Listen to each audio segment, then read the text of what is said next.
But this one stalled, and I hit my head on the crossbars up there and split it wide open. I was bleeding like a stuck pig.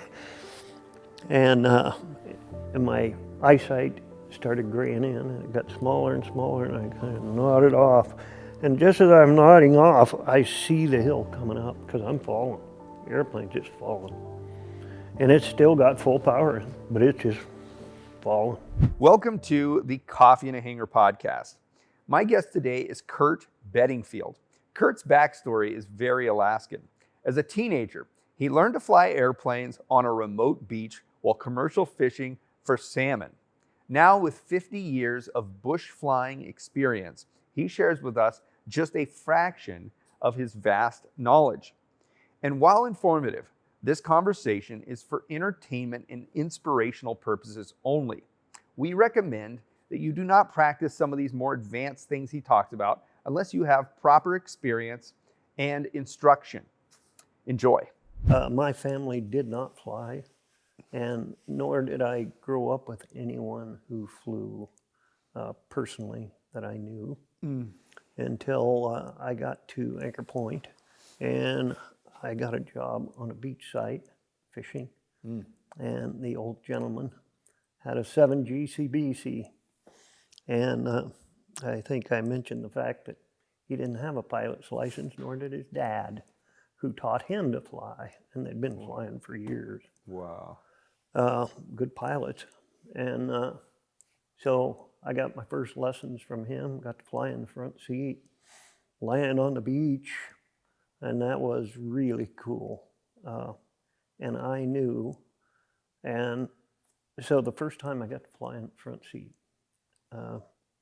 we land over there on the beach, and I made the smoothest touchdown you've ever seen. I was so excited. I thought, man, I can do this. And also on the beach side was another gentleman who had a Cherokee 6, and he came and went from the beach. He actually lived in Hoona, but would come over to Chiswick Island to fish in the summer. But so getting to ride with those guys and learn. And the other neat thing about learning to fly on the beach site was the 7 GCBC is a 150 horse Citabria, and you can do aerobatics. So we got to do loops and barrel rolls and hammerheads. Wow. So this is with the gentleman that has no pilot's license. This is a gentleman who had And he's going out and taking you out and doing that kind of stuff. And hey, he could do it, so. Can you talk just a little bit about that? Because it sounds crazy, but that's an Alaska way, sort of. And I It is. Don't want to glorify it, but yeah, it's also it's part of the history. there's, if later I got a book, The Conquest of Lines of Symmetry. I can't remember the guy's name. The conquest of what? Lines and Symmetry. Okay. And it is about aerobatic flying. Okay. And it's an instruction book for aerobatic flying. And his son died doing aerobatics. Who's the son of the author? Of the author. Got it. So that was really eye-opening to learn that you could do a tail slide and rip your tail off if you did it wrong. Or you could do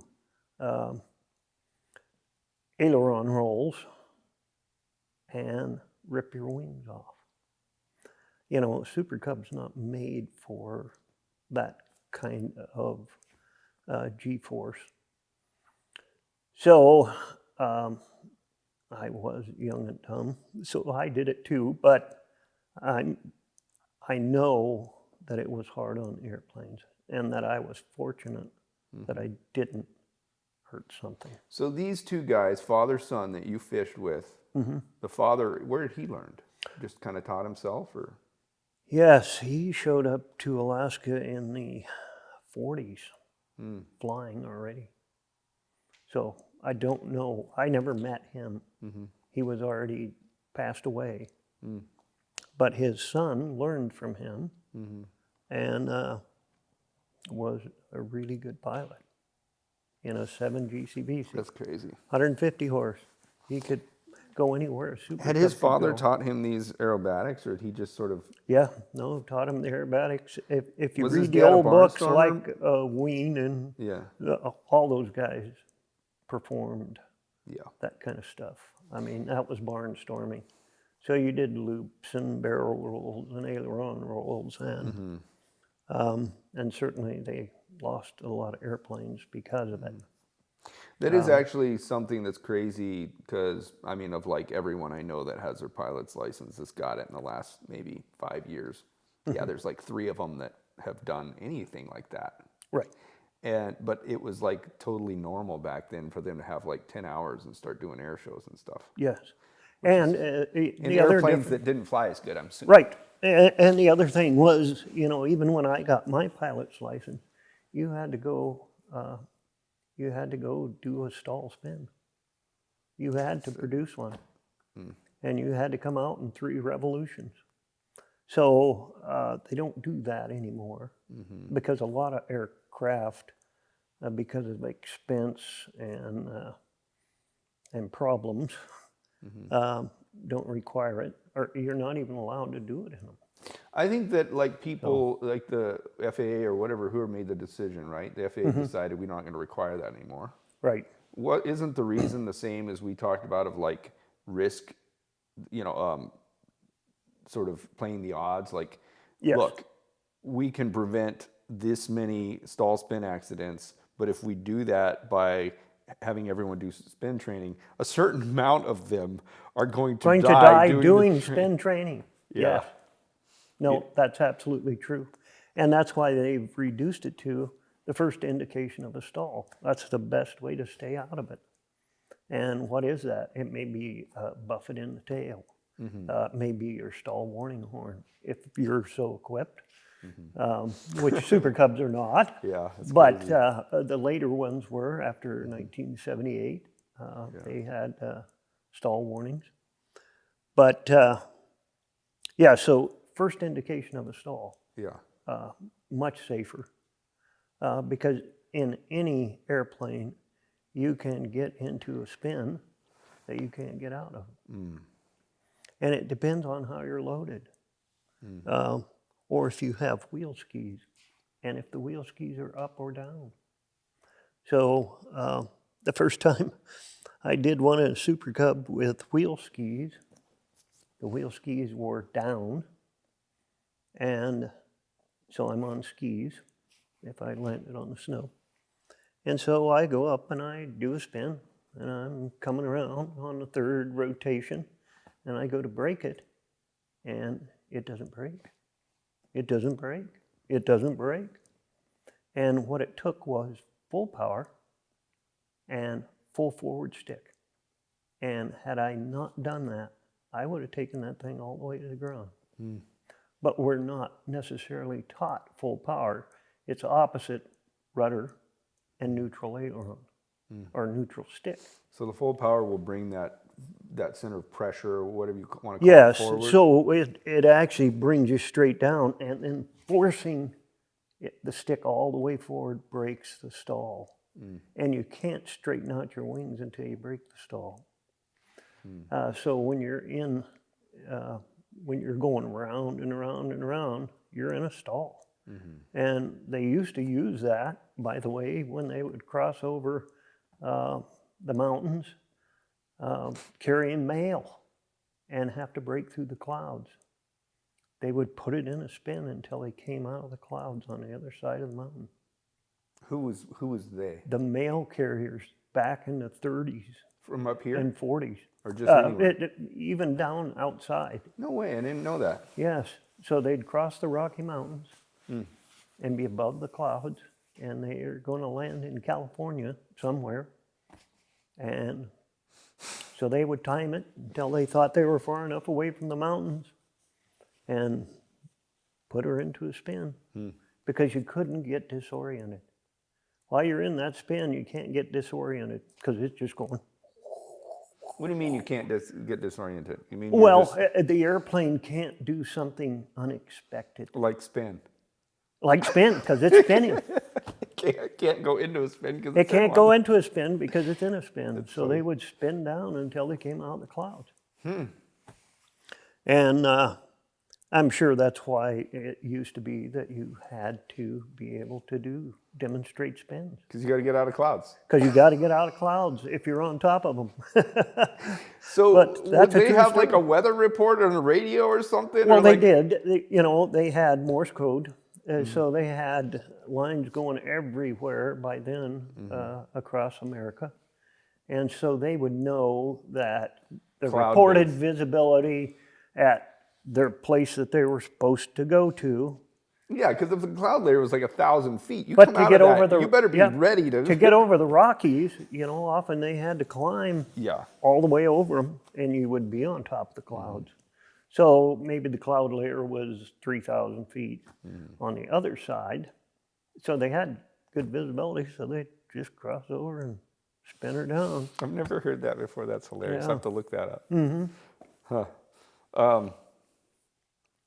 Yeah, those guys did some interesting things. Yes. I feel like the amount of people, I don't know. Just like reading books about the pioneers of aviation and barnstormers and things, and that just sort of the way they started learning and like how quickly they sort of progressed and started doing things that I still wouldn't do. Like it's nuts. It's nuts. But I guess the risk, it was just I think the reward was higher for them or something. Because for me to do something like fly from here to Fairbanks, Right. there's no reward, Right.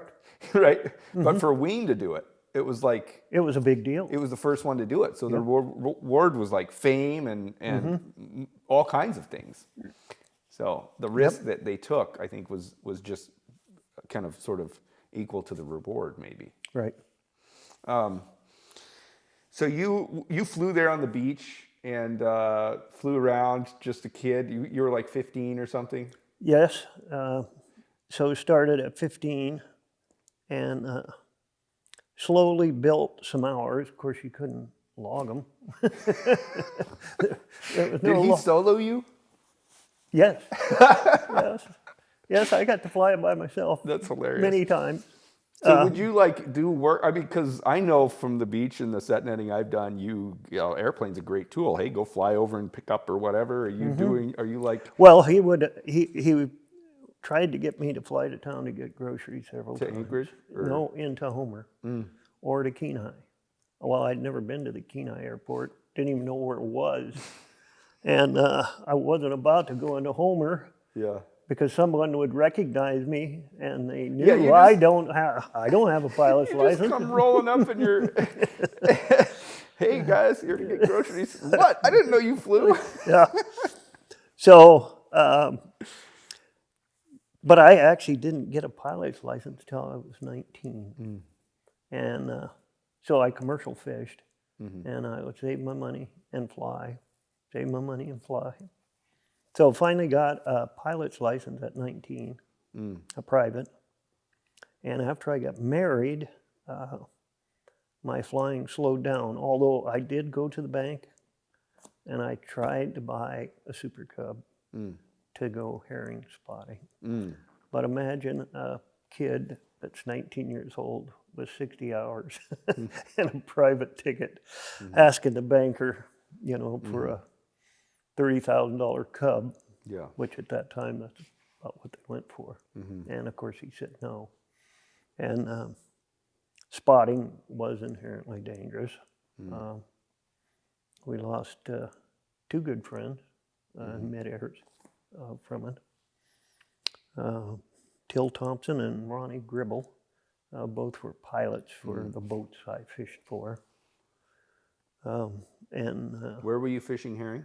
So we started in Prince William Sound, and then we'd go over to Inniskin Bay, which is on the far side of Homer, where Augustine is, Mount Augustine. Got it. And in fact, there's a place called Redhead there, and it was a beautiful day, and we were all the airplanes were buzzing and buzzing and buzzing. And we were out on the deck, and two of them collided. We watched it and watched them fall to the water. One of them was Till Thompson. So it was inherently dangerous. So it was probably a really good thing the banker didn't loan me the money, but it was really fun herring spotting. Can you tell me, Exciting. just imagine someone that's never heard of herring spotting, they don't even know what that is. Explain it to me. So what you do is you get in the airplane and you know where herring generally show up. I mean, because they've been doing this for years. Yeah. But in the sound, So this, for the people that are really oblivious, this is a fish. They commercially fish. A little bitty fish that weighs about you're- 2 pounds, and all they're after is the eggs from the females. It was driven by the Japanese market. The other is turned into fish meal, and used for bait. Got it. But the females, and they were worth a lot of money, up to $1,500 a ton. And so we would make a set, and we might catch 150 tons in one set in the Seine. Wow. But so you imagine these balls of fish, and that's what they look like from the air. It looks like this massive, I'm sure you've seen shows where birds, a flock of birds, fly and they flitter. Yeah. Well, that's what herring look A like swarm of fish. underneath the water. They're moving constantly, and it's this big ball moving. And so the airplane talks to the boats, and the skippers come up, and they get them lined up, and they circle this with their net, big seine net. And it's a purse seine. So it's got a skiff, and so the skiff pulls one way, the boat pulls the other, and they pull it into a circle. And then they attach the purse line, and they start cinching it up so it draws the sack in tight. And so, yeah, you can hold huge amounts depending on how your seine's built. So it was very lucrative. So lots of pilots in the air. And the pilots are doing what? And the pilots are flying around, circling these fish, trying to set their boats. And you might have 2 or 3 boats trying to set on the same school. That's what makes it so dangerous. They later got together and made at least everybody do left-hand turns. So everybody was going the same direction. When you say everybody, meaning the boats or the planes? No, all the airplanes. So the airplane, all the pilots got together, and there was an association, and they said, look, we've lost too many people. We can't do this, and yes, not as expedient for maybe you and your boat, but to save our lives, make left-hand turns. And stay at a certain altitude. Don't get above it, don't get below it. Stay at this altitude. So that did way, everyone sort of have their own altitude, or was it like no, assigned altitude? and so setting a boat 800 feet is usually a good number, up to 1,000. That's usually a good number to set at. But so they wanted everybody to stay in that same altitude, because then you can just glance up and see The other airplanes. that there's other airplanes in front of you or behind you. But that way, if somebody peels off, so they set their boat, now they can peel off, either going down or up, and stay out of that traffic. What does it mean to set a boat? So the airplane will tell the skipper straight ahead, 20 degrees to the right. Okay, cut her loose. Cut your skiff loose and start around. Hold it open, hold it open. They're coming to you. Now close up. So the airplane is talking to them the whole time they're setting. So as the spotter, you're actually sort of verbally in control of the boat. You're verbally in control of setting the boat. Wow, that's incredible. I didn't know that. I thought they were just like, yeah, go over here. All right, see ya. Yep, no. And the boat, even from a crow's nest, you've seen the crow's nest in a boat, a fishing seine boat. From the crow's nest, you usually can't see the school because they're deeper. So they can't set themselves. Okay, so there, you're setting, are you alone in the Super Cub? And Generally, they're alone, but and that's when we first started. But later, we got spotters, and they're watching for other airplanes. So the pilot is flying, talking to the skipper. The guy in the back, he's looking on a swivel head for other aircraft. that makes sense. So the pilot is sort of not maybe 100%, but freed up to just do his job of spotting fish And setting the boat. communicating. And communicating with the skippers. So he can use his controls to get his view where it needs to be. Where it needs to And be. then the other person is just looking for traffic. He's looking for traffic. Yep. And you can imagine just keeping everybody in the same left-hand turns. You don't have to look for as many airplanes. You're just looking behind you to see if somebody's going to run you over. But the guy in that airplane, that spotter, is saying, hey, you got an airplane right in front of you, move to the left, move to the right. So they're communicating with their own pilot to keep them out of other traffic. It's a madhouse. All you can see is airplanes, and they're all just going around. So did you ever do this flying? I never got to do it Yeah. as a pilot. Yeah. So the competition between pilots and other pilots and between boats and other boats. I know from being around Bristol Bay with drifters, I mean, people are pulling out guns and they're driving over and cutting each other's gear off. And I mean, there's all kinds of crazy Lots stuff of that ramming. happens. Lots of ramming. Was there ever like scary moments that you'd heard of where one pilot is trying to push another pilot out or like get too close to him or anything like that? No, I never heard of any of that. Although there were pilots that no one liked because they were just obnoxious. In what way would they obnoxious? They would fly the wrong way in the pattern. That's what I was going to ask At you. different heights. Anything to get their boat set above another one. And I mean, I guess that's sort of what I'm talking about because they're Yes. putting other people at danger. They're putting other people and at themselves risk. just to get a competitive edge. And it was actually because of one of those that we lost Ronnie Gribble. Because the guy was flying backwards in the pattern and trying to set his boat. They've really cracked down on it now.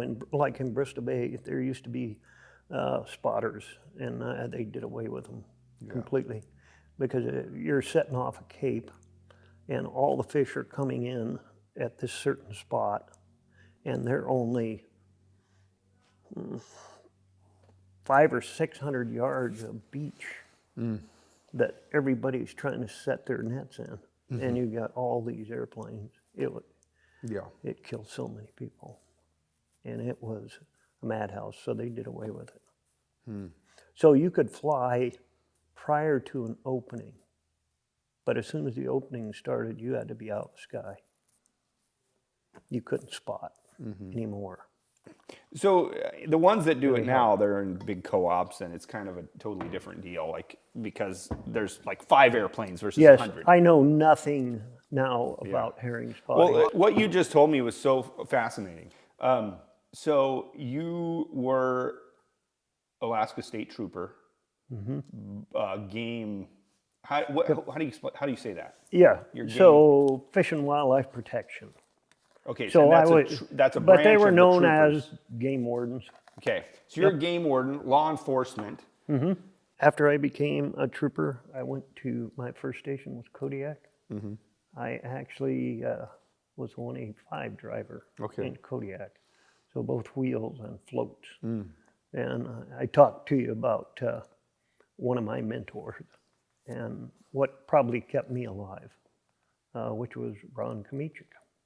So I got to learn from Ron the weather, beach landings, ocean landings. Ocean landings are a lot different than lake landings. anyway, he was a great mentor, and so I got to pick that up. I didn't have much time in a Super Cub, and they sent us to Pumice Creek, down on the peninsula to do bear season. And so I got more training down there. Learned about the Bering Sea side and the Pacific side, which were totally different. So the Bering Sea side, the wind usually blows out of the west onshore, and it's fairly laminar. The wind is pretty steady. It's stays in one direction most of the time. On the Pacific side, it's coming over the mountain and smashing down on the other side. And as with anything, it accelerates. And so I'll just tell you one of them. So I'm a new Cub driver. I have maybe 150 hours in a Cub. And we got a call from a guide assistant guide, had shot a sow, but the sow had a cub, which is illegal, but they reported it. And it was in a place called Wide Bay. And so Wide Bay has a nice pass that's east-west. And so the guys send me to take care of this one because it's pretty simple. I mean, it's a turn-in. What does that turn in mean? The guide called and said, hey, this is what happened. You know, we watched the bear for 3 days, and the sow was the only thing that came out of the den, and finally, after the third day, the client decided he wanted it, so there's nothing wrong with shooting a sow. But the den was so deep, the cubs couldn't get out. So they didn't know that until they walked up, saw the cubs down the den. So they called it in. So, you know, this is just a turn-in.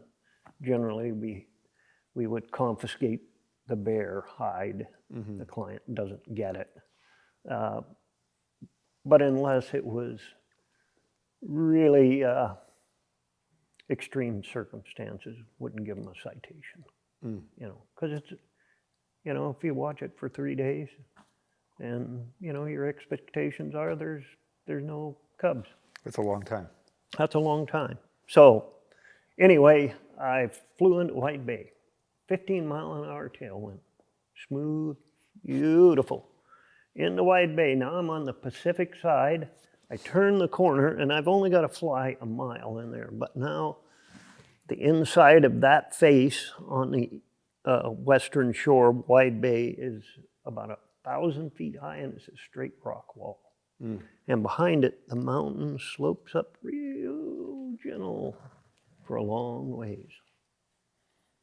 And so I turn the corner into Wide Bay, and I mean, I am getting beat to death. I see the runway where I'm supposed to go, but there's no way I'm going to land on that thing. I'd be smashed into it.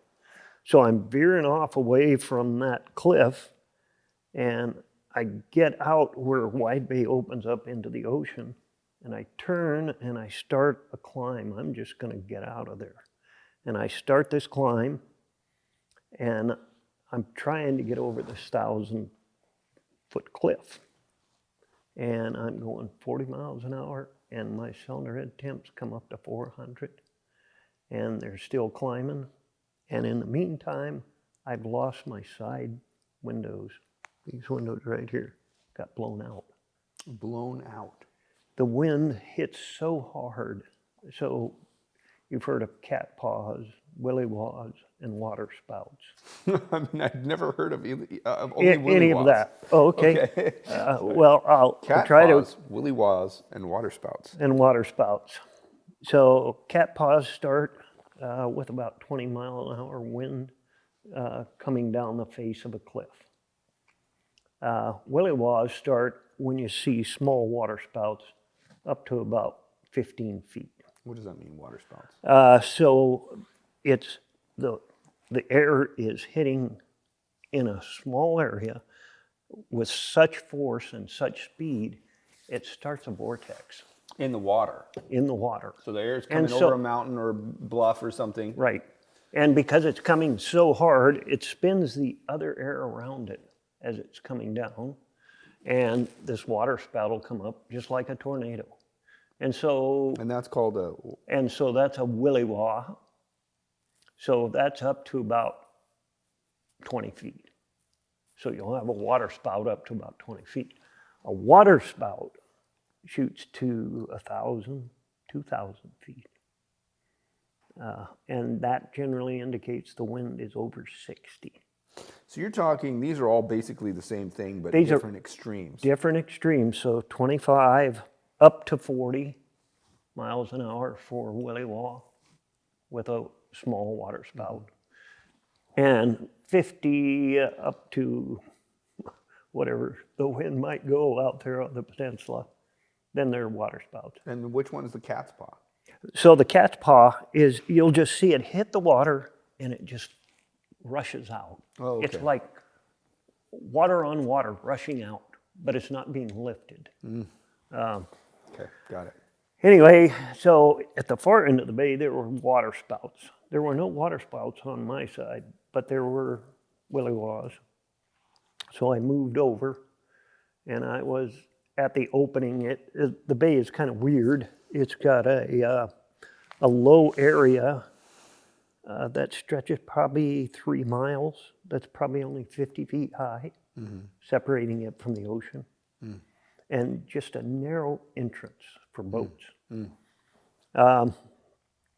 So anyway, I went all the way out to the ocean. I've turned now, and I'm going to climb back across the bay, and it's about a mile wide from the ocean to that rock wall.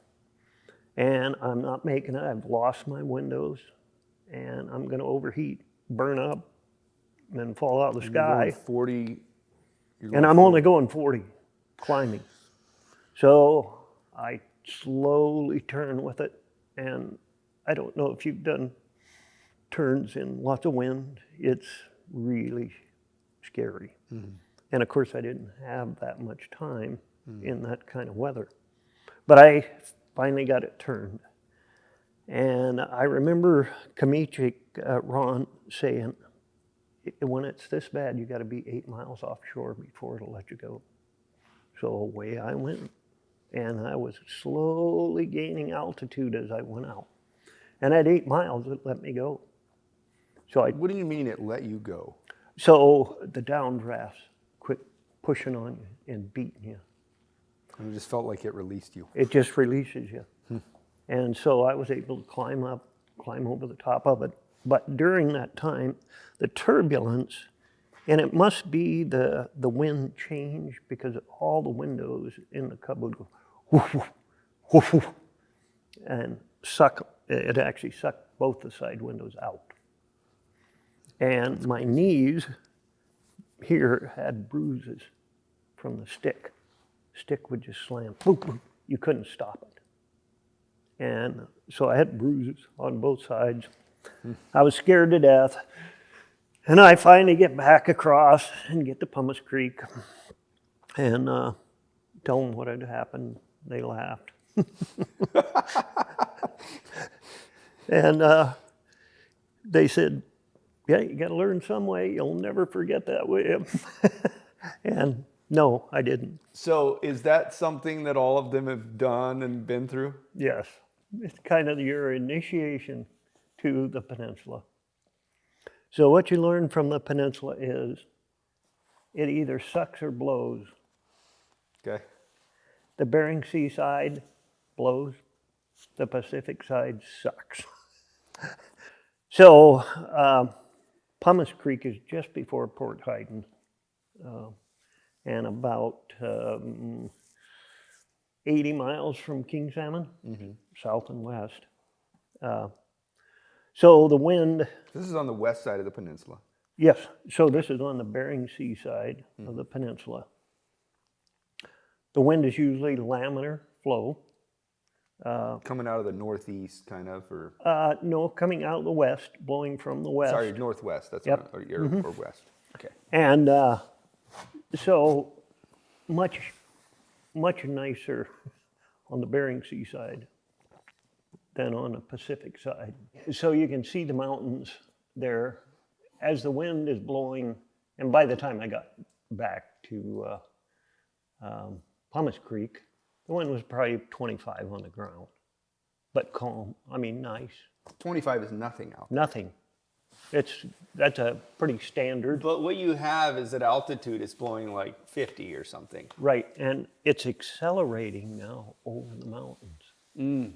So as it hits higher elevations, this accelerated wind here gets to that wind, and so in Wide Bay, we were getting gusts to 60 and 70, while it's only 25 out by Port Hyden.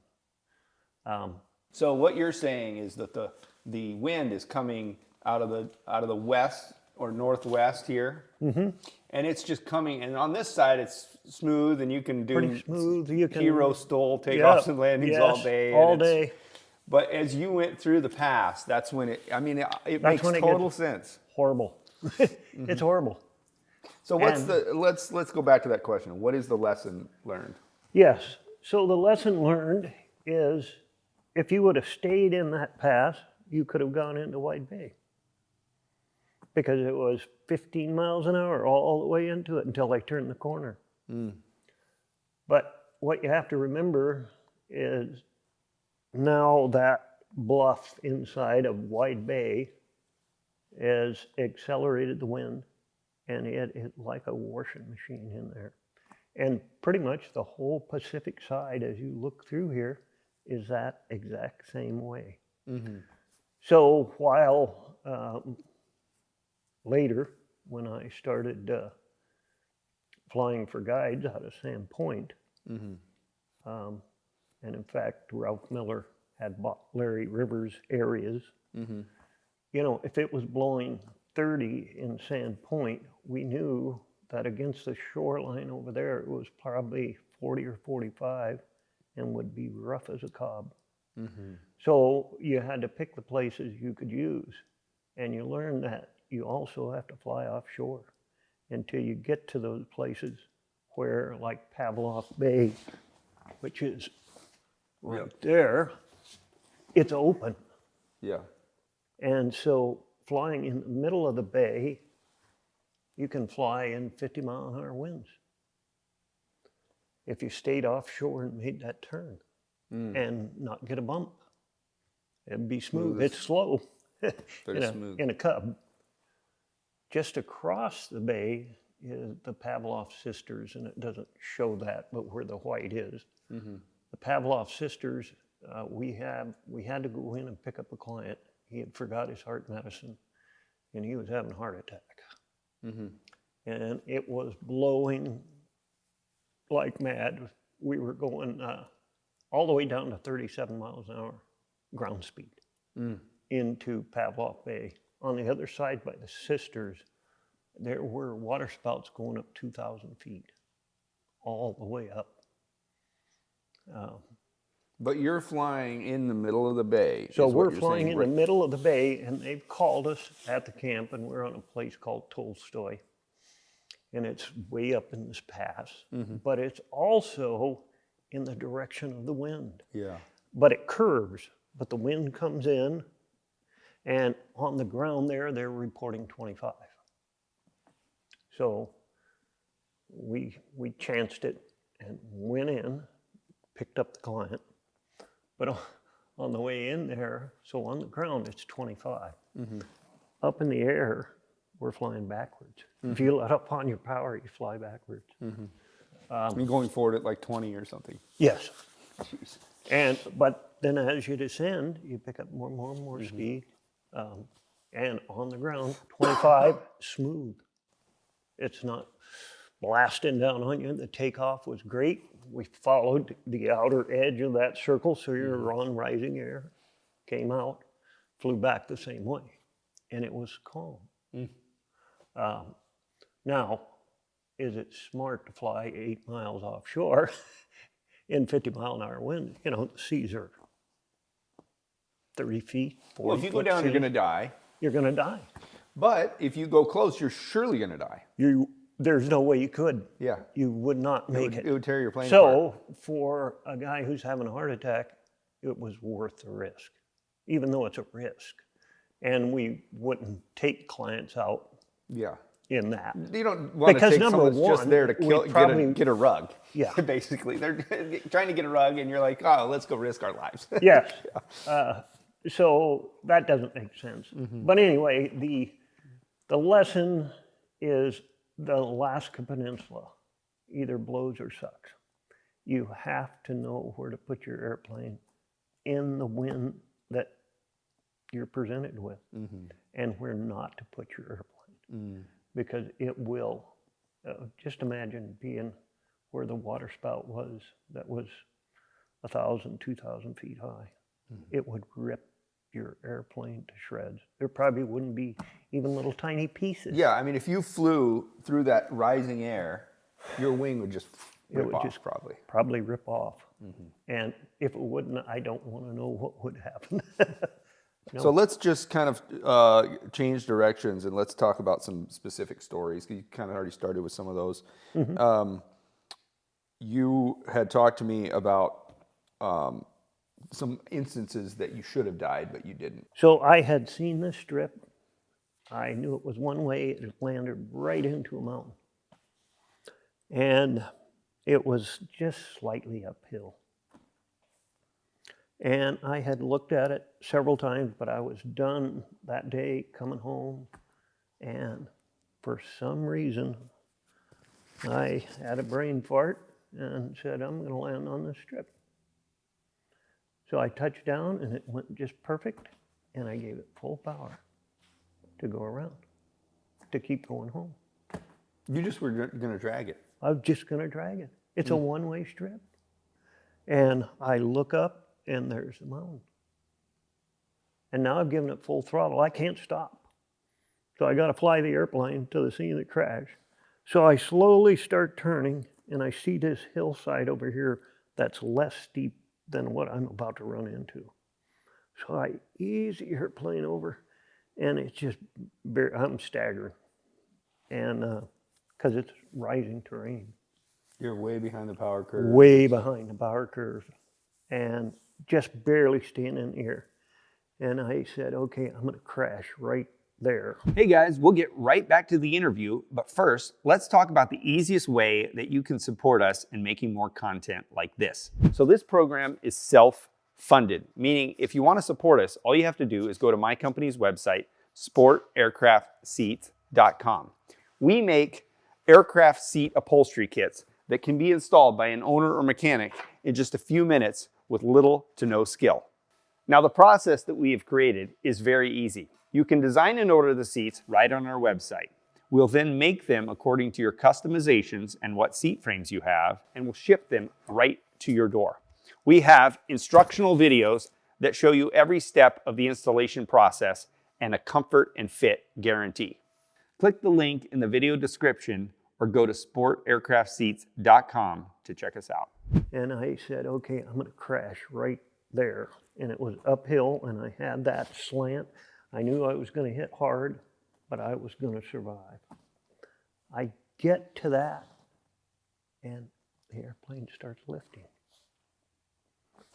And so I ease back over, and there's this little bitty ravine. It's not hardly even as wide as your wings, but I start easing over towards that ravine. And it's behind this hill now that I missed, and I was going to crash over here, and here's this little creek, and it's a steep ravine. So I ease over to that ravine and keep climbing. Pretty soon at the top of the ravine, it opens up enough for me to do a canyon turn, which is level the wings. Yeah, I'm already below 60, full flaps, over full power. So I turn, I get out of there. How it climbed, I mean, I was sure it was going to hit that mountain. But had I not flown the airplane to the scene of the crash, I certainly would have died. If I'd have flown straight ahead, it would have been sudden impact, no other way. And there was not enough time to stop. I would have still done sudden impact, except I'd have been on the ground and hit the rock wall.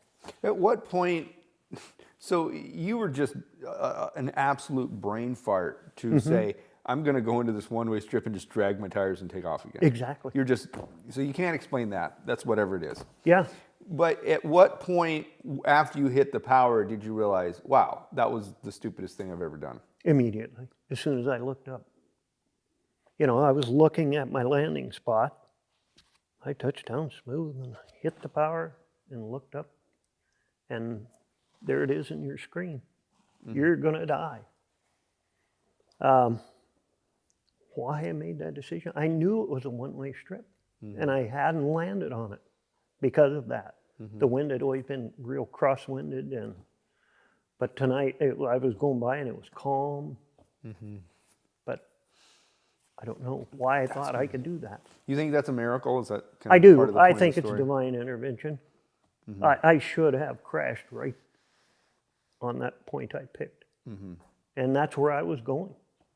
Yeah. And then I got there, and whether it was ground effect or whatever it was, Maybe you but just I believe, came up into maybe you just climbed enough that you were in lift or whatever, that, you know, there was a wind blowing but up there there. really wasn't any wind. That's So crazy. the angels were working overtime.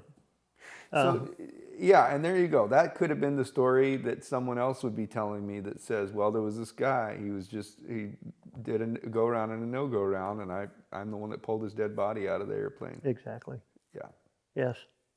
And I think that's where humility comes in, where you seem like a very humble person. Well, And- I hope I am, and I think flying has made me that way. Because as long as we live, and as much as we practice, and as much as we learn, there's still more to know.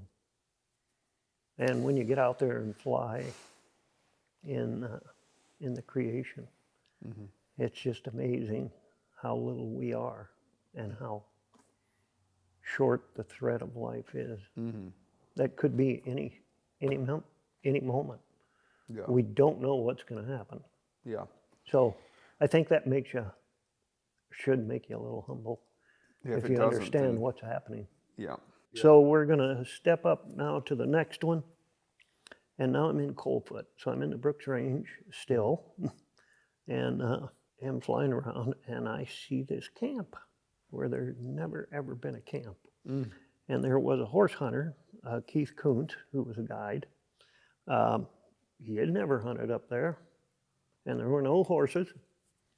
But I see 5 guys down there, and 3 of them are by themselves out on a ridge, and 2 of them are by their tent, their camp.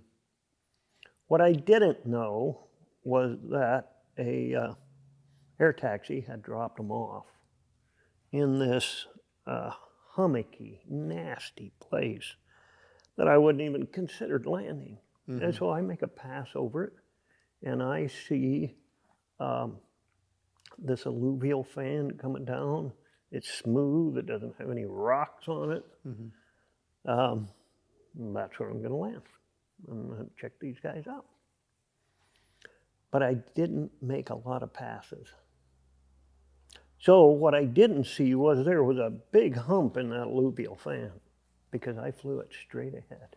And remember I talked about, when we learn about this. So this is another miraculous thing, and to this day I can't tell you how it happened.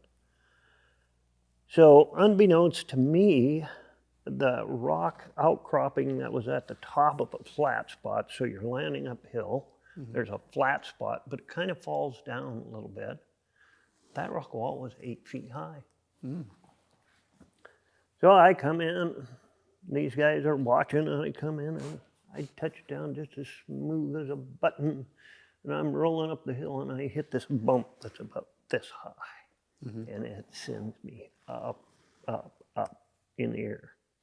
And I can't go around because I'm going uphill, and I get pushed off to the side, and now I touch back down, and as I roll up, I've got about 50 feet before I hit this rock wall, and I'm still going really fast. And it didn't happen in slow motion. It was like time stopped, and I skipped time. But when I did stop, I was facing 180 degrees with my tail up, power, sitting still. You're facing down the hill. I'm facing back down the way I came. And I don't remember doing it. I don't know how it happened. But my wing should have been ripped off as I went around that corner. So from the tracks, the way it looks is I locked up a brake, slid sideways, and then powered. And I was going so fast that the airplane went all the way around, and I caught it with power, and it was skidding backwards, and it skidded about 6 feet. Backwards. But stopped I it don't with remember power. doing it. You stopped it with power. In other I words. stopped it with power, but I don't remember doing it. That's why I say I think it was divine intervention. And so I let off on the power, tail comes down. I shut the airplane off. And of course you're sitting here looking for the angel or whoever it was that just saved your bacon. And of course then here comes a couple of guys up and they said, wow, that was cool. We never seen that before. Yeah. Did you? So it turns out I didn't say anything. Oh yeah, I do that all the time. You know, I was pretty humble about it because I was still scared to death. But as it turns out, so this was an illegal guide, and these guys were sheep hunting, and he didn't have the area. He wasn't even a registered guy or assistant guide. He had booked these guys from Wisconsin and brought them up here and took them hunting. And what did you do? Charged them $6,000 a piece. They'd killed 2 sheep already. So That's cheap, isn't it? it is. That's really It's really cheap. They should have known something was up. And anyway, they lost their sheep. They lost their rifle. He went to jail. So were you like, hey, I'm sorry, I can't take off in this, it's too rough, but can you guys help me push my plane? And then I'm going to write you all a citation? Or how does that work? No, so I could take off downhill. Had I known that bump was there, if I'd have landed just over Yeah. one wheel base width, Yeah. it was smooth. It was smooth. There were no big rocks. So it was a good place to come and go from. It's just not the place I landed the first time. Got it. Because I never did. So the takeaway, I still can't explain how I was saved, but again, divine intervention. I probably wore out the second angel that was given to me. But the takeaway from that, the strip itself, had I gone and what I learned about finding a line, it's one thing to find the line, and it's the other thing to prove the line. So to prove the line, you fly off to the side of the strip and look at it out the side window. Because as you're going by, now you can see dips, rocks, but when it's straight ahead, it's all just flat and smooth. There could be a huge dip. You can't see it because it's going by too fast. But out the side window, you can see all that terrain and how smooth it really is. So the best way to really look at the strip is out the side window. And I could have, should have. You just, at that point, you never really... I didn't really know to do that. Crazy. Didn't know to do that. And hadn't been taught to do that. And, pioneering strips wasn't something that was done much in the troopers. Because you're usually going into a strip that somebody has already made. Whether they marked it or not, they've been going into it. Well, it turns out the guy that brought them in there had landed down in the swale. And it was long, but I'd have ripped my gear off landing in that. And he was in a beaver with great big tires, and he got through it. So then you were talking also to me about some of the things you would do to protect an animal pre-season. Can you tell me a little bit about that? I Yeah. thought that was really interesting. Some people who want to kill big sheep cheat.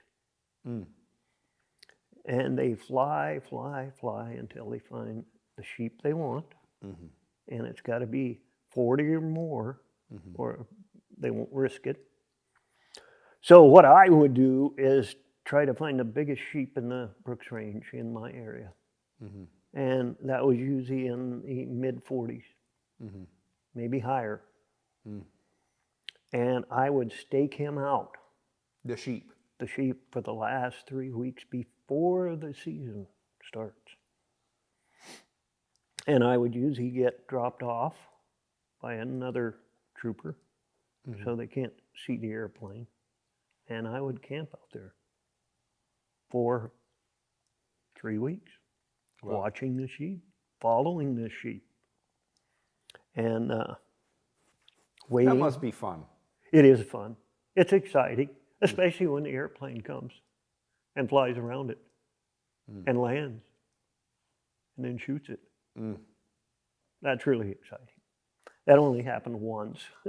Did you just let them shoot it because it's like you got, or like what? Well, I'm a long ways from the sheep, So you can't do much about that. so I can't do much about it. And until they pull the trigger, you know, they could be looking through their scope to see how big it is. So, unfortunately, yes. You know, because at any point, if I broke it off, they'd say, "Oh, we were just looking at it," you know. Kind of a weird time to be looking at 3 weeks Yes. before season starts. But yeah. tie goes to the runner Yeah. in those situations. And, you know, in the courts, game violations aren't looked upon like human violations. You know, they're certainly lessened. Yeah. So your burden of proof has got to be just airtight. Yeah. Um, You had talked about finding a strip, and you need to land somewhere near the sheep, and there's nowhere to land, and kind of how you find those places. So generally, I was looking for a sheep that had been killed, that I had already checked the person who killed it, and they didn't have all the meat. In fact, they're shy lots of meat. So I would try to persuade them to tell me where they were. I had a fairly good idea where they came from, but not how many miles they'd gone. So then I would fly around and try to get close to that spot. I may or may not see the spot because most of the time, sheep hunters who don't take all their meat hide it under the rocks, cover it. Yeah. So the birds stay off of it because they know birds are our best friend. So ravens and magpies and wolverines are our best friend when we're looking for that kind of thing. Why do you need to find that? So I have to prove beyond a reasonable doubt that the meat they left was, number one, not salvaged, and that it was edible. In other words, they could just be like, well, we cooked some on the fire the night Sure. before or something. And that's fine. If they were missing a backstrap and they said to me, "We ate that whole backstrap," that's not a problem. Yeah. But when there's no rib meat, there's no neck meat, and there's no front shoulder meat, then you know something's up. Yeah. So I would search for that Yeah. kill site. And so I developed some pretty catty ways, and I'm sure other pilots have done it. I haven't talked to any that have. But if I could not land near it, I would land somewhere I could land and walk to it. That sometimes took 2 days. And the whole time the clock is ticking because the meat is spoiling. Yeah. And if I get to the carcass and all the meat is green and not edible, then their attorney is going to say, well, you know, it spoiled. They tried to get back to it. They were going to come back for it, and they just didn't make it. The game warden got there first. And so we would have then just charged them for antlers before meat. So horns in this case. Yeah. So I tried to get as close as I could. Yeah. And one of those ways, in the Brooks Range, there is a lot of alluvial fans that are really steep. And you can land on those. What you can't do is stay on top of them. In other words, you'll roll off of them? You'll roll backwards. And if there's no place to stop that's flat, that would be not fun to go sliding off the back of a mountain. And even with your brakes locked, it's so steep, the airplane just slides. Yeah. It's too steep. But usually they're in that alluvial fan on the mountain, there's a saddle somewhere. So what I do is land on that and climb and stop as short as you can, but you've got all your power in and you got your brakes on. So now you ease your power off and you go down backwards. And you're using reverse rudder to... Nope, you're not using rudder. You just because you're just going to slide backwards straight. You're just going to slide backwards. So you just ease the power off, but you're waiting for that tail wheel to caster, you know, because it's got to get backwards just like that. Otherwise, you can't steer.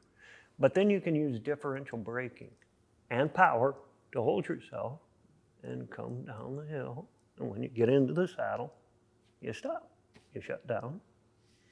To take off is another story. Yeah, what the heck do you do to take off? You got to have an area below to take off? Or? Well, oftentimes there is one to take off of that's not long enough to land on, but because you're going downhill, straight downhill, you only have to roll a little ways.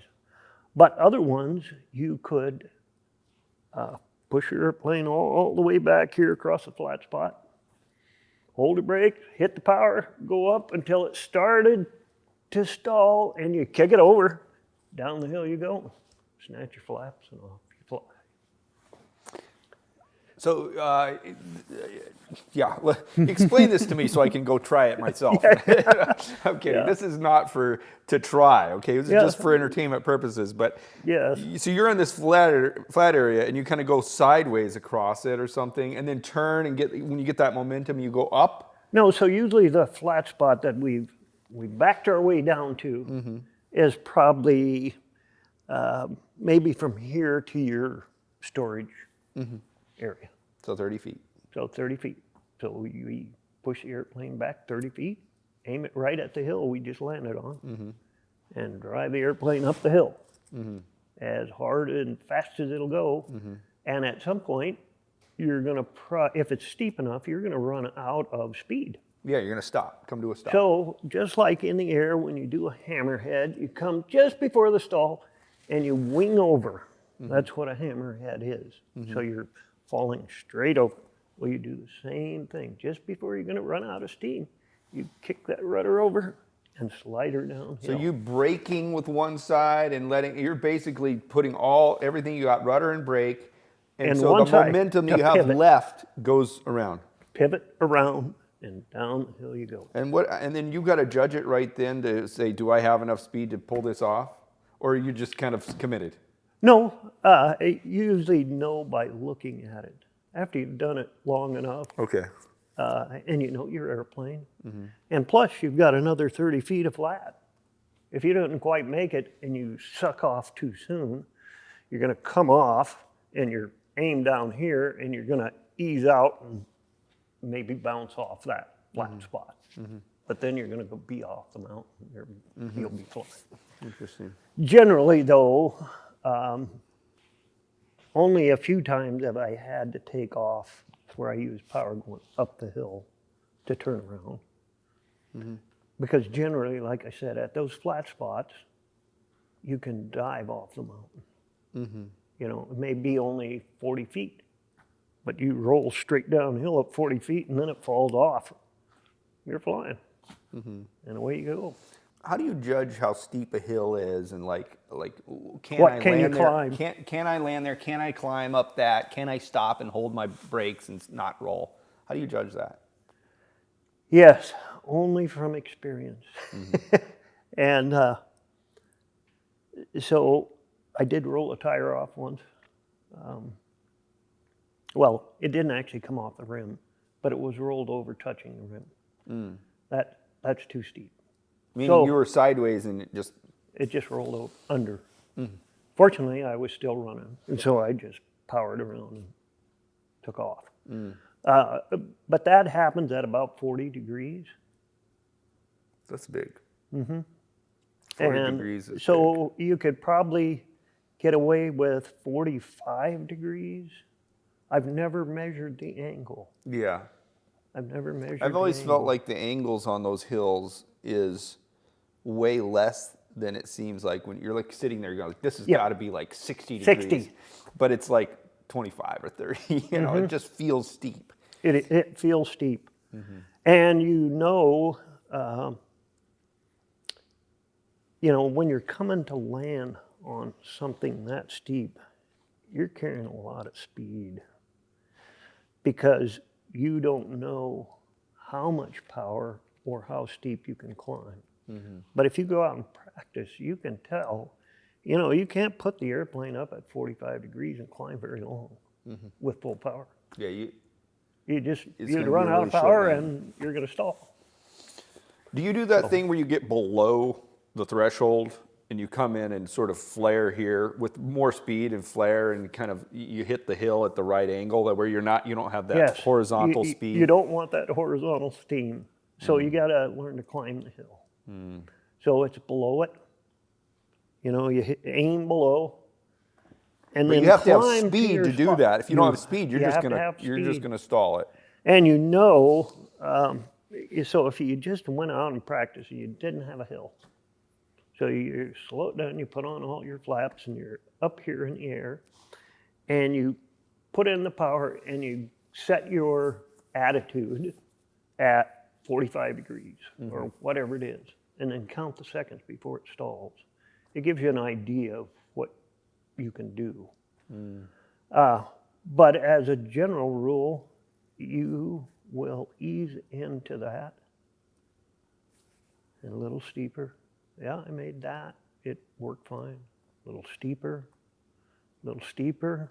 Oop, that's as steep as I want to go until you reach that. And you have to do it in increments. You know, nobody can tell you, your airplane will easily do 50 degrees. And it's like, well, how are you going to tell if it's 50? Yep. How are you And how going do to you tell know if it's if that's- 50, and how do you know it'll climb it? And how do you know that your acuity and your You're understanding capable of it. that you're going to Right. do it? So you got to. So you need to start, just start on a shallow grade and work yourself up. If that's That's something- what I've done. I mean, Yep. that's been my kind of goal is mountains because I want to paraglide and fly. Right. And so that's what I've done is just I started up here on the back of Baldy on skis, and there's just a slope that's like a maybe 10 or 15 degree, and it's for a mile or two. Right. And I just go, okay, I'm going to practice on that, and I've got all the time, and I can literally out climb it. Sure. And that's fun. And then just practicing and going and then And a little more more, and and more a little spots. more, and a little more. Only this summer have I started going where I'm like, I'm in a spot where I'm actually below the runway before I land, which it boggles my mind. Like I Right. didn't think I would ever do that, but it's You did. not that bad. No. And it makes for some incredible light touchdowns. Oh yeah, low energy. Incredible. Low energy. Yeah. Just, you're almost at the stall or below, you're touching down at 32 and just, Yeah, see, I think that I think when you say that, I acted like I knew what I was talking about, but I think I still have a lot to learn on that. No. Because I think I'm touching out a little faster than that. well, and there's nothing wrong with Sometimes you that. need to, maybe. Yeah. To get up to the top. But we use it a lot in Western Alaska. The place is maybe a rounded knob. And so we land uphill a lot to dissipate that speed so you can park on top. Yeah. Because you don't want to go over that other side. Yeah. And so that's a timing thing that, as you said, need to It practice. is. It's got to be, you got to practice. And ease into it. But anytime you can climb even a short distance, you're going to dissipate a lot of speed before you touch down. Do you want to tell me some of these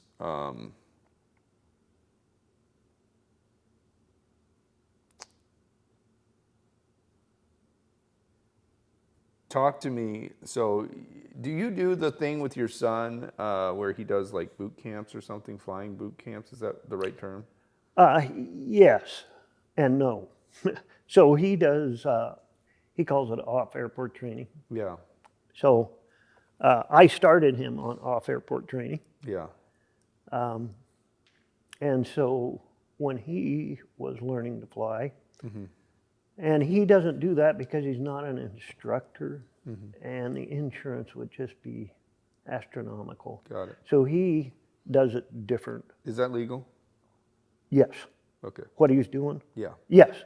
No, he's not instructing him. All he's doing is talking to him. He flies his airplane, they fly theirs. Got it. They're already pilots. Got it. So, but with him, you know, he spent a week and a half on the ground taxiing back and forth from one end of the runway to the other before he ever got to take off. Because That's how you're you trying taught to, him. yes, you're trying to connect your hands and your feet. And the best way to do that with a tail dragger is to keep it on the ground and fly it on its main gear, back and forth, back and forth. And then you get the control.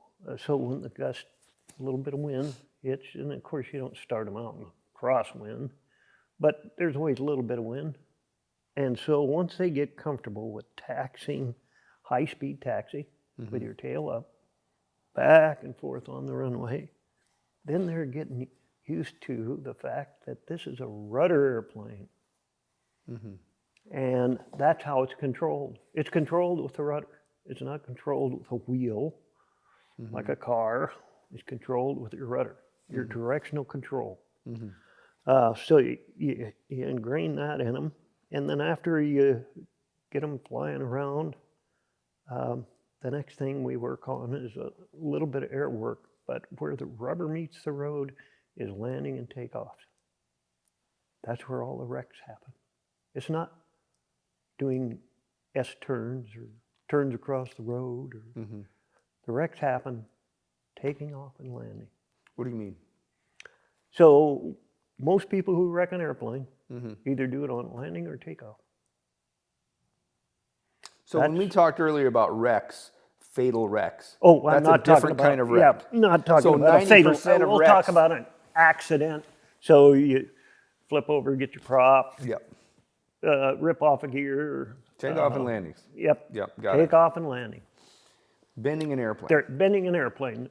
That's not. Yeah, I shouldn't call it wreck, but yeah. So bending an airplane. So the way to stop that or to prevent it seems to be to really practice takeoff and landing. That's where the rubber meets the road. Literally. Literally. So the other thing we practice is wheel walks. I don't know if you were ever introduced to those. I don't know if I'm maybe. Okay, so we come in, we land, or we may not land. We may start on the ground, start our run down the end of the runway, and roll up on one wheel. And after you get the hang of that, where you can get on the other wheel and back and keep it straight down the line, then for precision, then we'll start putting out balloons. So we'll put out balloons at 50 feet. And you got to hit it with your right tire first, hit the next balloon with your left tire, hit the next balloon with your right tire. for whatever distance you have for a runway. So now you're making precision.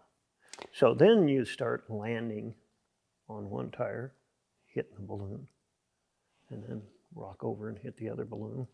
Or you may just hit one balloon with the right tire, take off, come around, and hit the next balloon with your left tire. So we did a lot of that kind of work. And then Dutch rolls. You probably did Dutch rolls. So what is the benefit of doing these Wheel walks, because it's cross-controlled coordination. And when I say that, so in order to hold this airplane in a turn, essentially that's what you're doing. Because you pull it up with the aileron, but now you gotta keep it straight ahead. You got like right So rudder. you got to do opposite rudder. And you want to keep that nose going straight ahead. And that's exactly what happens when you come in a crosswind and it's really gusty and it's blowing hard and your direction is switching by 30 or 40 degrees. That's when So now you're doing that. Now you're doing that. You're doing it. You're like, oh, I'm just on the balloons. I'm no big just deal. getting on the balloons. Exactly. And that's where a lot of people lose it, is when you come in and it's blowing and it's gusty, crosswindy. It's just too much for them. So if you ingrain that early, and of course you don't want to take somebody out and fly them in a 25-mile-an-hour crosswind at the beginning, or a gusty crosswind. But once they learn wheel walks and they're comfortable with wheel walks, they'll never have trouble with crosswind. And that's what you meant earlier when you said perfect practice. Perfect practice makes perfect. Can you expand on that a little bit? Well, so you could try to practice landing over and over and over on the same wheels, just like everybody does all day long. But that's not going to improve your crosswind. And the crosswind is what eats most people. So the best way without a crosswind to practice perfect practice is wheel walking or landing one wheel and rolling it. What does landing the perfect other. practice mean, though? Well, perfect practice is practicing in such a way that you're overcoming an obstacle that you're trying to overcome. So for instance, I like to land on the water. But in order to land on the water smoothly, you have to touch down really light. If you'll bounce on the water, just bounce, bounce, bounce. So you have to hit it smooth. So how do you do that on water? Well, first you got to do it on land. And not only do you have to practice touching down smoothly, you got to touch down at your spot. Not an inch before, not an inch after, but on that spot. And that takes lots of practice. So you want to practice hitting that spot smooth every time. So when you go to use the water, and I don't know if you want to talk about water I landing. do want to talk about that. I want to Okay. go like full into controversial mode here with the Okay, water so we'll skipping. go into controversial mode. But yeah, But the perfect practice is finding a desire. It's to land uphill for you, or whatever that is, and you want to perfect that to the maximum. So you start out with a slight uphill, and touch down perfectly. and you want to touch down perfectly, and you want to learn to judge, looking how far down the hill you need to be to pick that nose up and get parallel and be climbing the hill, because you still could smash into the hill. You got to be climbing with the hill. Yeah, your Inertia. vertical horizontal or vertical track needs to be parallel with the hill. Parallel with the hill. Yeah. Yes. or you will smack. So what you're saying, this is the same thing when I play guitar, is I say, I'm going to learn this riff. And it is something that I currently cannot do at Right. speed. And so the great thing about an instrument is you can play it at any speed versus an airplane. You have to play it at speed, Right. right? But what I would always do is just play as slowly as I have to do it perfectly. Exactly. Whether that's a note every 30 seconds or whatever it is. And I do it 10, 15 times perfect where I don't mess up at all. If I mess up, I stop, I start again and go slower. Right. And then if I found with guitar that if I do that 20 times in a row, it takes a tremendous amount of mental discipline because every fiber in my impatient ADD brain wants me to just speed up. Yep. But at some point, it's like I do it 20 times and then I can play it at full speed perfectly. Right. And I feel like that's the same thing you're saying, except obviously you can't slow the plane down to. Right. But you could move the balloons further apart, or only decide to touch on one wheel Yeah. on this pass, the other wheel on this pass, until you're fast enough and comfortable enough to roll it back and forth from wheel to wheel. So you're giving yourself margin, just like Margin. I did on the hill Sure. where I'm climbing, but it's a mile long, and so I've got. Yep. And You then, got lots of margin, lots of safety. but whatever I tell myself I'm going to do, I need to discipline myself that that's what I'm going to do. Right. And then practice it until you achieve it. That's very. I feel like a lot of, and this is the same with playing an instrument. There's so many parallels there because there's a lot of people that have been playing guitar for 30 years and they still are at the same level they were Right. 22 years ago, or and that's how I am with guitar now. I just haven't really disciplined myself, and I think people can fly. You can fly as a private pilot 100 hours a year and never improve. Right. No, you could.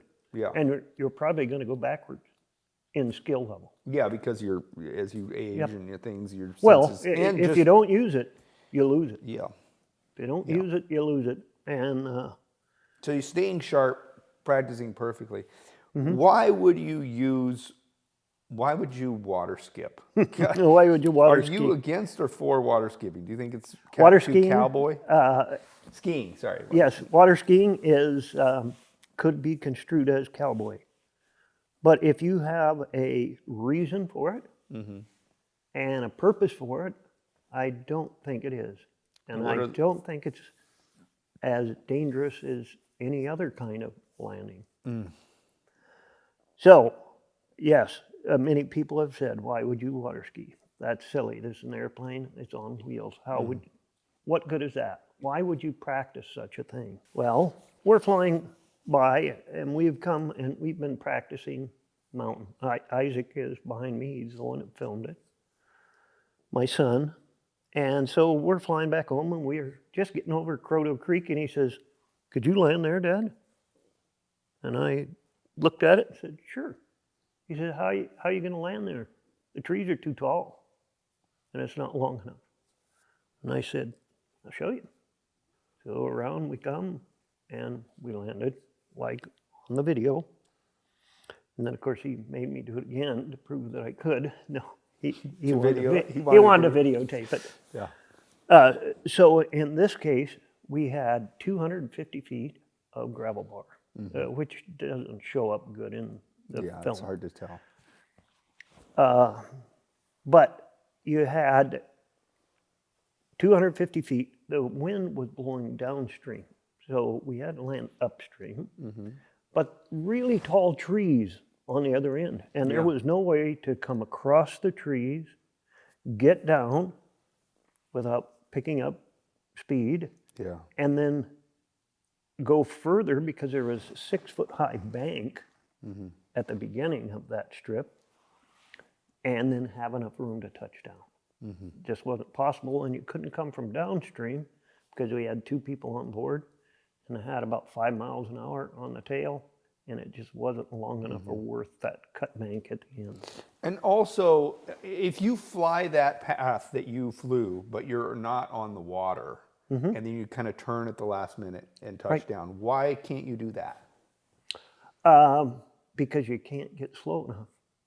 And still do that steep of a turn. So, and do that steep of a turn. So as you see, we come in on the water, and if you watch, I wished you could have something in the airplane that would show how slow you're getting on water. Yeah.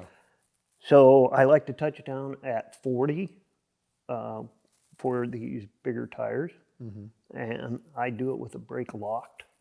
Oh, you're touching down at 40 on ground. On water. On water. On water. And if you see, I touch right at the edge of the water on the far side of the creek, slide across it. But if you could just see how slow we're actually getting. And when I come out of the water, we go maybe 100 feet. You couldn't do that staying off the water and trying to get on that Too much and energy. then log it up. So you're dissipating energy in the water. You are dissipating energy. Are you, when you say you touch down with your brakes locked, why? So you don't have to. But what happens is the wheel starts turning and it throws water. So it's spraying lots of water over the tail, over the wing. If you want to wash the underside of wings because you've been in the mud, that's a good way to do it. Land on a lake or creek and you can wash the underside, but I don't like all that water going over my tail. Now it's still rooster tails, but it's a little further out and it's not splashing up on the And wing. it doesn't, does it, I think it there's more actually- drag that way? No, I think once you're on, it's just like people who water ski on their feet. You know, once you get going on your feet, you're skiing. It takes more speed. Is there a little bit of time when you touch down, once again, entertainment purposes only here. Sure. Is there a little bit of time when you touch down where there's more drag and then once the tire kind of gets wet that it's sort of... Yes and no. If you land, it's just like a float plane. If you land a little too nose forward or on the front of the tire. So we'll talk about the front and the back of the tire. So you want to be slightly on the back of the tire, just like you would be on floats. You don't want to land with your toes too far forward. You'll flip right over. It's not as bad on wheels because you're going 40 and there's not as much drag as there is on a float being sucked under the water. Could you be flipped over? I'm sure you could. If you do the wrong thing and you hit too hard without enough speed. But So at 40, what are your flaps doing? so at 40, I've got full flaps. Full flaps. So you're Full flaps. you're a little bit of a But kind I'm of high carrying angle power. of attack. A little bit high angle of attack, tail low, not tail neutral, but tail low, and land on the back of the tires. So then you'll feel it, and the first few times you're going to be nervous, so you're going to keep pulling up. So you'll kind of skip.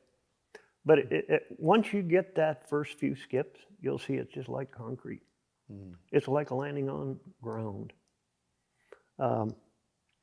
So I used it as a game warden because of checking rafters. So you're flying down a river, and in the Brooks Range you don't have float plane or Kotzebue, and you're on a windy river, and you got gravel bars, but many of them are too short or too twisted, or you see that, hey, if I landed on this much of the beach, I could get out and pull this tree over here, and move that branch, and move that rock. Right. Now I got a long Build a runway. Because you can't take off on water. I've tried it. So taking off, it doesn't help. It does not help. You have to be going about 35. So you basically are at takeoff speed. You're at takeoff speed. Yeah. So now the only thing you can use the water for is to extend your takeoff roll. So you can push yourself or turn back in the water and take off. What in the about water. going from, like, let's say you have 120 feet here and 100 feet on another gravel bar. What about going across the water to get to the other gravel bar? Nope, you can suck yourself off and bounce across to the other one. It'll bounce right off the water.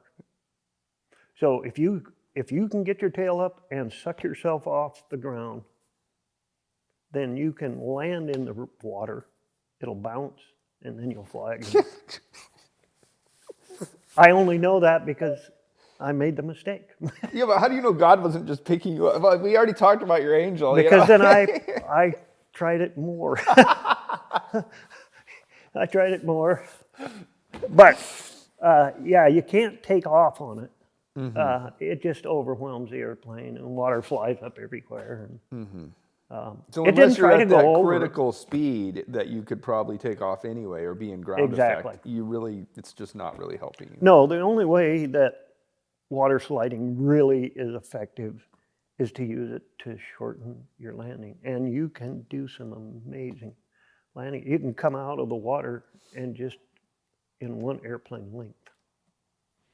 And So- stop. I mean, And be stopped. yeah. So it would allow me to check raptors where I would have had to wait hours on a gravel bar somewhere else, waiting for them. Because you could slide up, stop short, 40, 50 feet was not any problem. Get out, move your logs, sticks, and whatever, and take off normally. And then in places on rivers that are real windy, have high trees, tall trees. They've got these great, big, beautiful gravel bars, but the trees are too tall. You can't get in on them. There's just no way to get there. So you get in the bend of the river, you get on the water, and you slide right around, come right up on it and land. So you're keeping your wings level and using rudder to just turn, and go wherever you want to go. Just like a boat. You can go circles in a lake. Just circles all day long till you run out of gas. Have you done that? Not till I run out of gas, but yes. Yes. In fact, my son started a video when they came out with, before they came out with big rocks and long props. Yeah. It was, so Ellis's came out with one that was hardcore. Super Cubs hardcore, yeah. Super Cub hardcore. And they didn't have any water skiing in it. And I thought, we'll make one with water skiing. So I came in over the lake, and there was this beautiful bar behind us. So my youngest son, he's filming it, and I come in the Maule, land in the lake, way out, big loop on the water, come back, land on the beach. This much That beach. was going to be, that was going to be our start of our video. And then hardcore, or Big Rocks and Long Props 2 came out, and they had all that water skiing on it. And so you never released it? I never did. That's funny. Okay, let me see here. There's a story about you're in a pass and the turbulence hit you. It was unexpected. Yes. And actually, it wasn't, well, I guess it was in Rosie Creek Pass, we called it. But I was going from Coalfoot with an airplane for 100 hour, taking it in to Fairbanks, and going to pick up another airplane. And so the wind on the ground was like 10 miles an hour. Had I paid a little more attention, and I might have been ready for it. But anyway, I grabbed a snack bar, and it's like 1 o'clock in the afternoon, and jump in the airplane and put on my seatbelt, but I don't cinch it down. Just put it on and take off, and I'm eating my snack bar, and I'm climbing. And you got to climb there, going out of Slate Creek, to about 800 or 900 feet to clear the hills. And I'm headed direct to Fairbanks, just munching on my bar. And all of a sudden, I got hit so hard. It was like a super-sized sledgehammer hit the airplane. It stalled, and I had always heard an airplane will stall before the wings come off. That's the way they build them.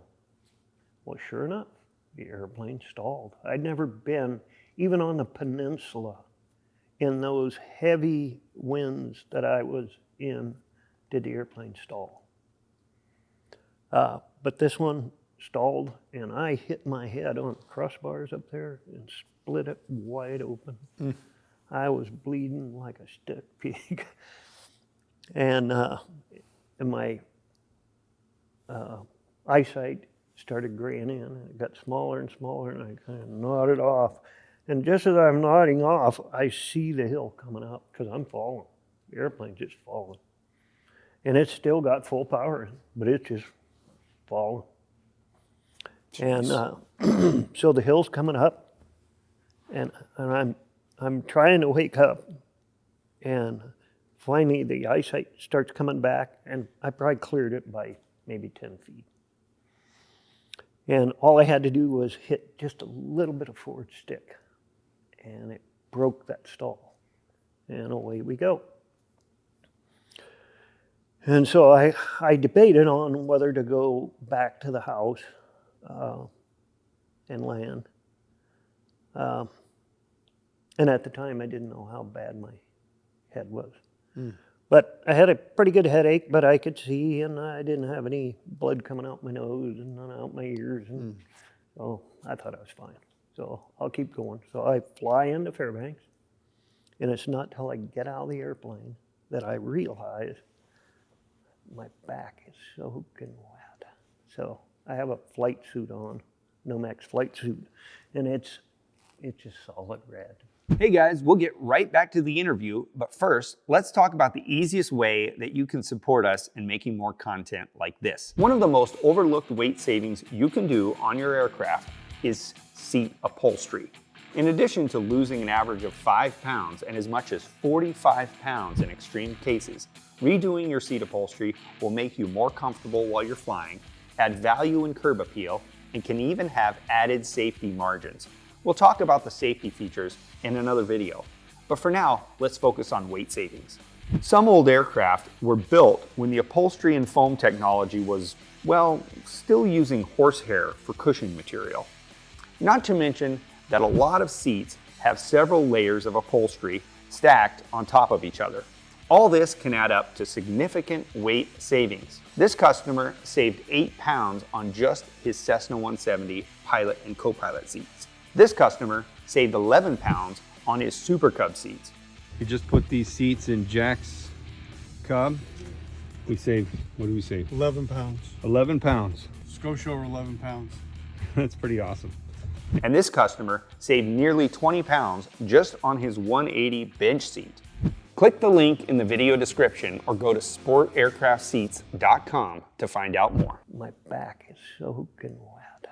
So I have a flight suit on, Nomex flight suit, and it's just solid red down at my seat. I had to clean the seat all up. So it's springtime, it's warm, and the only coat I have in there is my winter parka. So I put my winter parka on. Change all my stuff over to the other airplane, jump in, take off, go back home. Next morning, I get a call from the mechanic. He says, "What happened to your strut?" I said, "What do you mean, what happened to my strut?" He said, "It looks like a foot out from your forward strut, somebody took a pencil or a piece of metal and forced it into your strut, but there's not any paint gone. No paint has been scratched off or broken off or peeled off. So a foot down from the forward strut, creased all the way across the size of a pencil, was a collapse all the way into the upper tube. And that's what happened. I'm sure that's what happened when I hit that turbulence." Sorry, what airplane was it? Super Cub.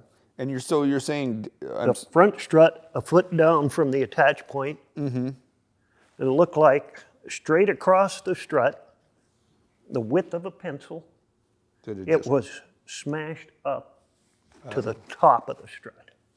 Wow. But that was the only place it was creased. It wasn't a gradual, it was the size of a pencil. Just like someone had compressed it or something. Just compressed it. Jeez. Yeah. That's crazy. That's crazy.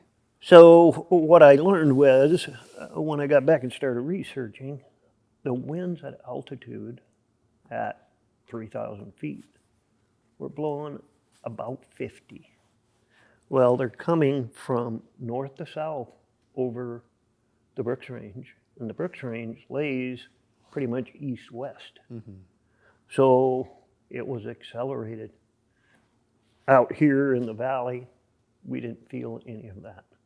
And I didn't feel any of it until I got in those mountains, and that's when it smashed me. But it was only rough for a short distance, and then, Well, of course, you come out of the Brooks Range. You don't even know how rough it was. You were unconscious the whole time. Probably so. Probably so. Yeah, but the airplane does stall if you hit turbulence hard enough, Crazy. and it didn't break the wing off, but it did crease that strut. It sure did. Okay, you were telling me about some of the lessons you learned from the crashes that you had seen, and I wanted to kind of go revisit that a little bit. Can you tell me some of those stories, like specifically, and is in a way that's respectful to the deceased and their families? Sure. I think we touched on the first one, where they tried to turn back towards the lake. You know, it just brings it home how much on the edge you are when you're taking off in a climb and your engine quits.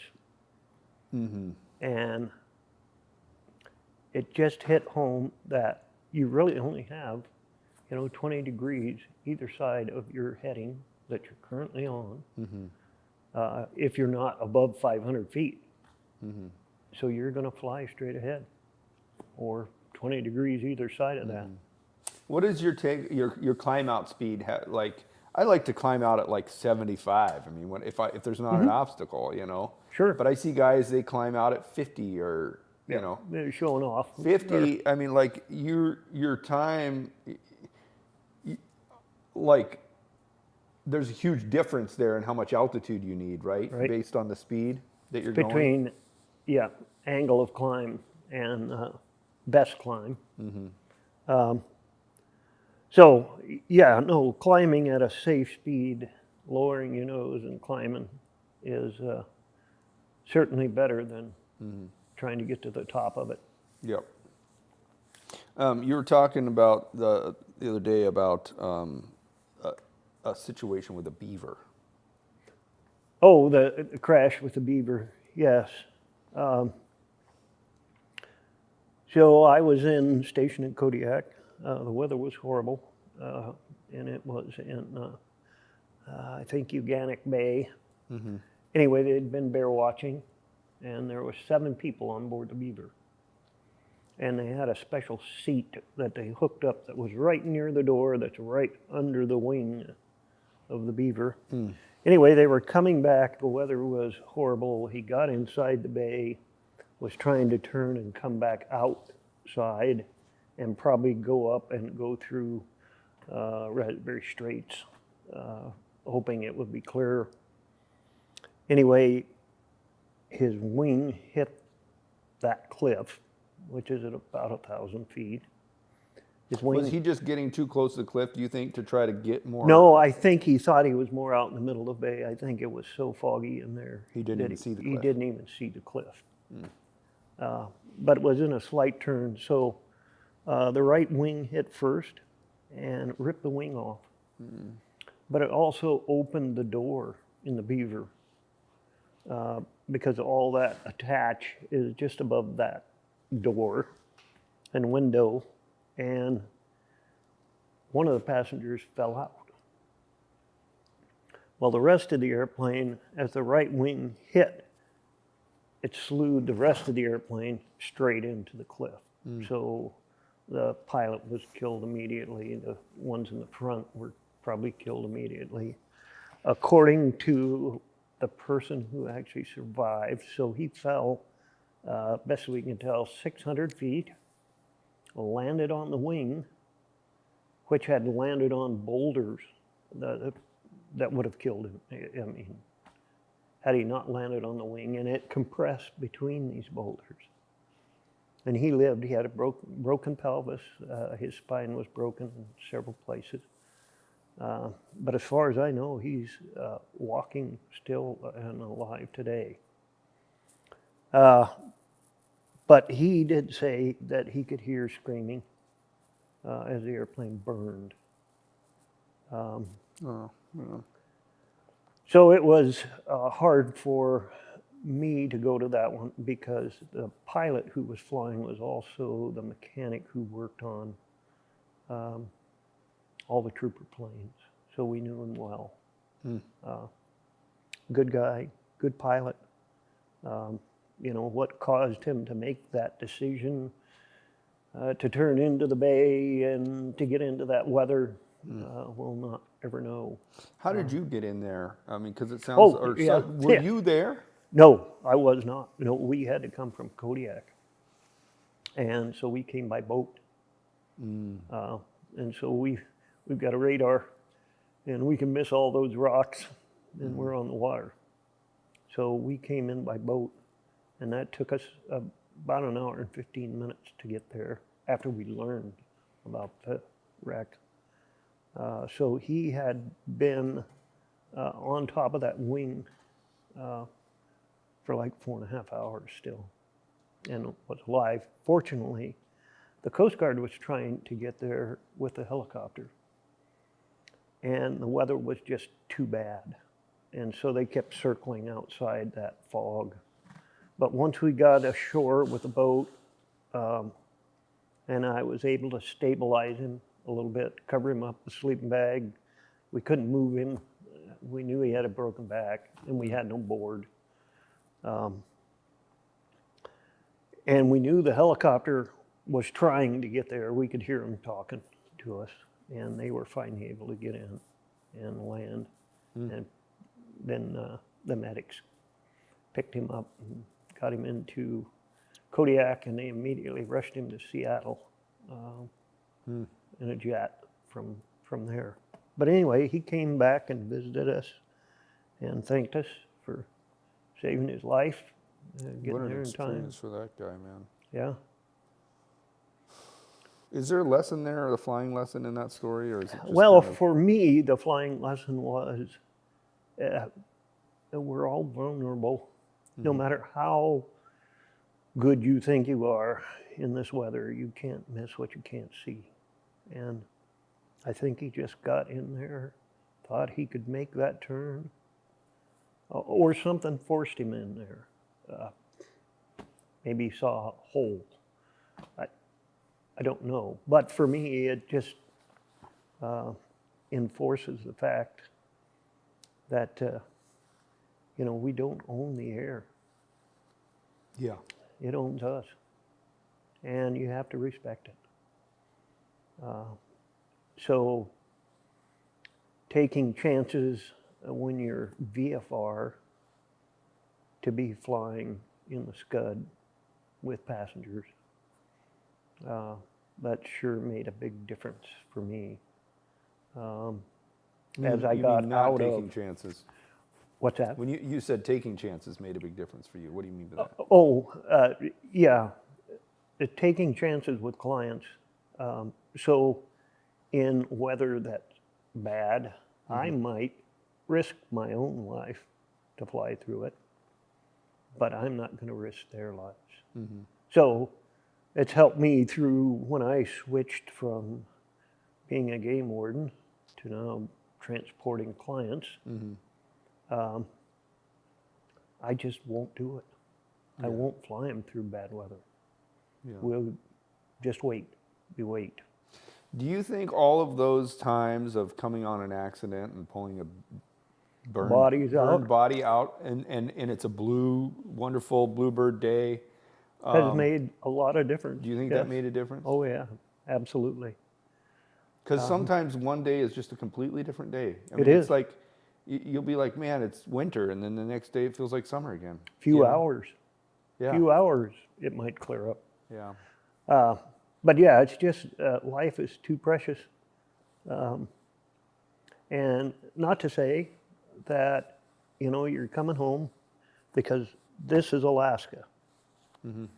So you've flown all the way over there for 2 hours, and you picked up your clients, and now you're coming back. You got 2 hours to go, and the weather sets in. It was not forecasted. It was supposed to be nice, but it's there. So then it's a matter of making good decisions. Is the best decision to find a place or a village as you go by and land and stay? Or is it, we got lots of fuel, we'll run downriver, because we know that it's nice in Antioch. So we'll run to Antioch, or whatever it is. So if you fly in Alaska, you're going to get caught by weather and have to make decisions. Making good decisions is the key. And experience is how you make good decisions. And experience is also a dear teacher. And we can learn by no other sometimes. I feel like How do you teach decision making? You can't. you and really some think people- you can't teach it. No, some people are endowed with it and have common sense and make good decisions. Some people don't. I don't know how to teach good decision making other than when you train up a pilot, you share all your knowledge, everything you have in your bag of tricks. And hopefully And you're not that talking sticks. technical know-how necessarily. You're No. talking stories like this. Stories. Yeah. This is what happened when the wind was doing this. This is what happened when I taxied down the beach with an offshore wind and flipped over into the water. That wasn't me, but you hear those stories, and then you have someone like Ron Kamichik say, never taxi downhill on a beach ever. Don't do it. Just don't do it. What do you mean never taxi downhill? So you never turn your tail uphill and taxi straight down a beach. So if you're gonna taxi down a beach, it's at a real shallow angle. Now it's different if you've got wind blowing onshore. You can make that steeper, but still you're going downhill. And if you hit a soft spot and your wheels fall through, you're probably gonna go over. So beach flying, you learn. So you got an offshore wind, usually. We do on the Pacific side because you got a west wind mostly. Right. And it could be strong. So you've That's got like to the figure worst. out. That's like the worst case scenario on a beach, right? It's offshore. It is offshore winds because you're already canted on the beach, and now this wing is up. So you got to minimize that. And the only way to do it is to taxi gently down to the bottom of the beach and take off up the beach. So you're taking off up the beach instead of straight with the beach. And that way you're already set up as soon as you clear, and you wait until that down wheel or the downhill wheel flies. Don't try to jerk it off while you're still like this, even though it You just feels bring like it up. wait till it comes up. Now you can suck yourself off with flaps and immediately let it slide into the wind. And now you got lots of So now you're just crabbed into the wind, sort of flying sideways down the beach. Well, yeah, if you're started enough into the beach, up the beach, and you snatch it off with flaps and rudder it around into the wind, you're going to get lots of lift.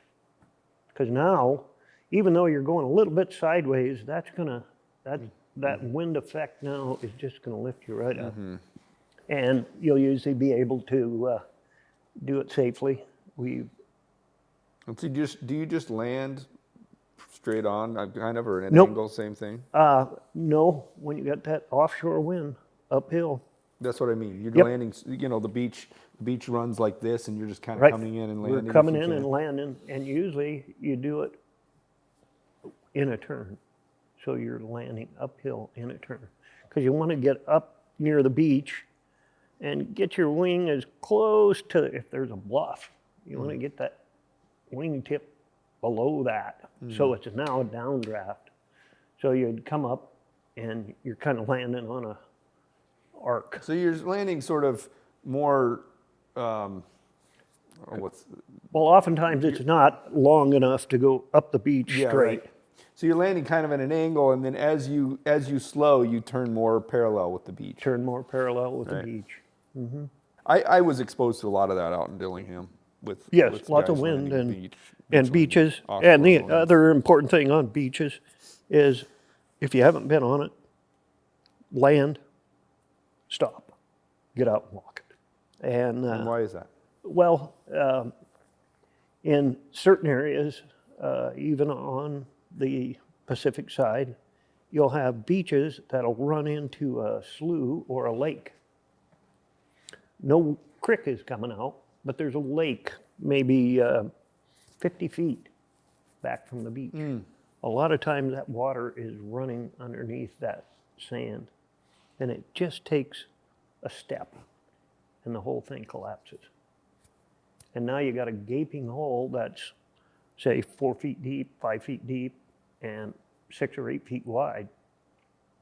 And you're if saying you that- had that's like- taxied over that, You'd be out in the bay. well, you would be, Yeah. now you would be Right. down in that hole. Got it. Your prop shot, your gear shot, how you gonna peel it out there before the tide comes in. So it's best to do it and to avoid landing in front of those lakes that are close to the shore. Interesting. Stay That's away crazy. from them, and they're really common in places like Kotzebue. So along those beaches, there's a lot of those and lots of creeks. So just So what keeps you're saying that the tide, it was a big tide the night before, and it pushed all this stuff up, and it's basically a dam. no. And there maybe was a creek there's a there that made- lake that just naturally builds up because it was a hole, and so there's water there, and it's flowing underneath the sand, the hard packed sand. It finds its way out, but you won't see flying over. It just looks like beach, just like beach. Crazy. But you taxi out on it or take off on I it, mean, a creek basically forms there. and a creek forms there. And I found one. Fortunately, I was just fine when it happened. But I hit the other side of the bank with my wheels, not deep, but I felt this bang, and I took off and came back around, and that whole thing had caved in. There's like a real. And I had walked it. You had? I had walked it, Wow. but not that far. But it took me far longer to get off. But yeah, and that's stopping. So you're pioneering a strip, say up in the Talkeetnas, and you find this place and you fly it and you say, yeah, I can land there. So you do, you land. Stop right there. Don't taxi anywhere. Stop in that spot that you knew you could land in, and then get out and walk it around. Because you'll find some big crater holes that maybe you didn't see, or anything that could get you. So now you're safe, so don't take any more risks. Stop the There's no airplane, need get to. out, walk around, look at your strip. Maybe you'll find a better line, or you'll see that you avoided narrowly a deep hole. The other place is, have you flown up by many of the glaciers, like Hayes or Tremblay or? So they have beautiful sandbars in front of them, beautiful white sand. It's gorgeous. Really look it over good, because there's these holes that develop, and they'll first fill with water, but then they'll drain. And those holes might be 6 feet deep, and it's pure white sand. and it goes down into a big deep hole and comes out smooth. And if you just make a pass and you're not paying attention, you land, you'll run right into one of those. Oh my gosh. Yeah. So good. look them over good, and then get out and walk it. Yeah. You and your son both have talked to me about this, and it's something I don't do enough, which is dragging it. Making sure that you actually drag it, unless it's a one-way. Unless it's a one-way and you can't do it. Can't Yep. down drag it. That, I think, is something that I really need to work on. Can you just talk a little bit about Sure. dragging it? So dragging it is you're landing with the intention of going around. So your first intention is to go around. But you're going to put your wheels and roll on the line that you found that looks smooth, that looks good. You're going to plant on your spot where you believe it starts, and you're going to roll it to where you believe it ends. You're going to keep your wheels on the ground. You're at flying speed, tails up. You've got full flaps, but tails up, and you're at flying speed. And you're just rolling across that ground, and you're having to keep a little forward pressure to keep it on the ground so it doesn't bounce off. Because you can't really tell if you're bouncing along the ground, you can't tell how smooth it is. But if you plant yourself like And you were if you going see, to, so if you see something coming up, you're gone. Yeah. All you do is pull back and hit the throttle, and you're flying. so you call that, there's a term you used. This is doing what? Dragging Yeah, but there was another with the term. intention of going around. So you're landing, and in your mind, you're dragging, but you're going around. You're not stopping this time, period. All you're doing is dragging it. But there was something, I think you said it's proving the line. Is that what the term? Yeah, proving the line. So you've found a line that you think with your eyes, you've made multiple passes. You've looked at the line and you believe it's good. And you've found your touchdown point where you're going to actually plant your tires the first time, and how far you can go before it gets too rough. And you've determined it's within your skill level, and certainly your airplane's capable of it. So now you're going to come around and drag it to make sure, and this is before you've got to walk on it. So you're going to land it just like you were going to land it to stop. You want to plant yourself, but then you're going to pick yourself up on tail high, carry power, and roll all the way down that thing. With the intention of still leaving. And so you're adding power so that you don't Sure. slow down. So that you don't slow down once you get on there. And you're keeping your tail up, you're not letting it come down. And drag all the way down the strip that you thought was good. The next time, if that felt good, you can stop. But stop as soon as you can, then get out and walk it. Can you give me any tips on how to see a possible landing spot? So you're Yes. pioneering something.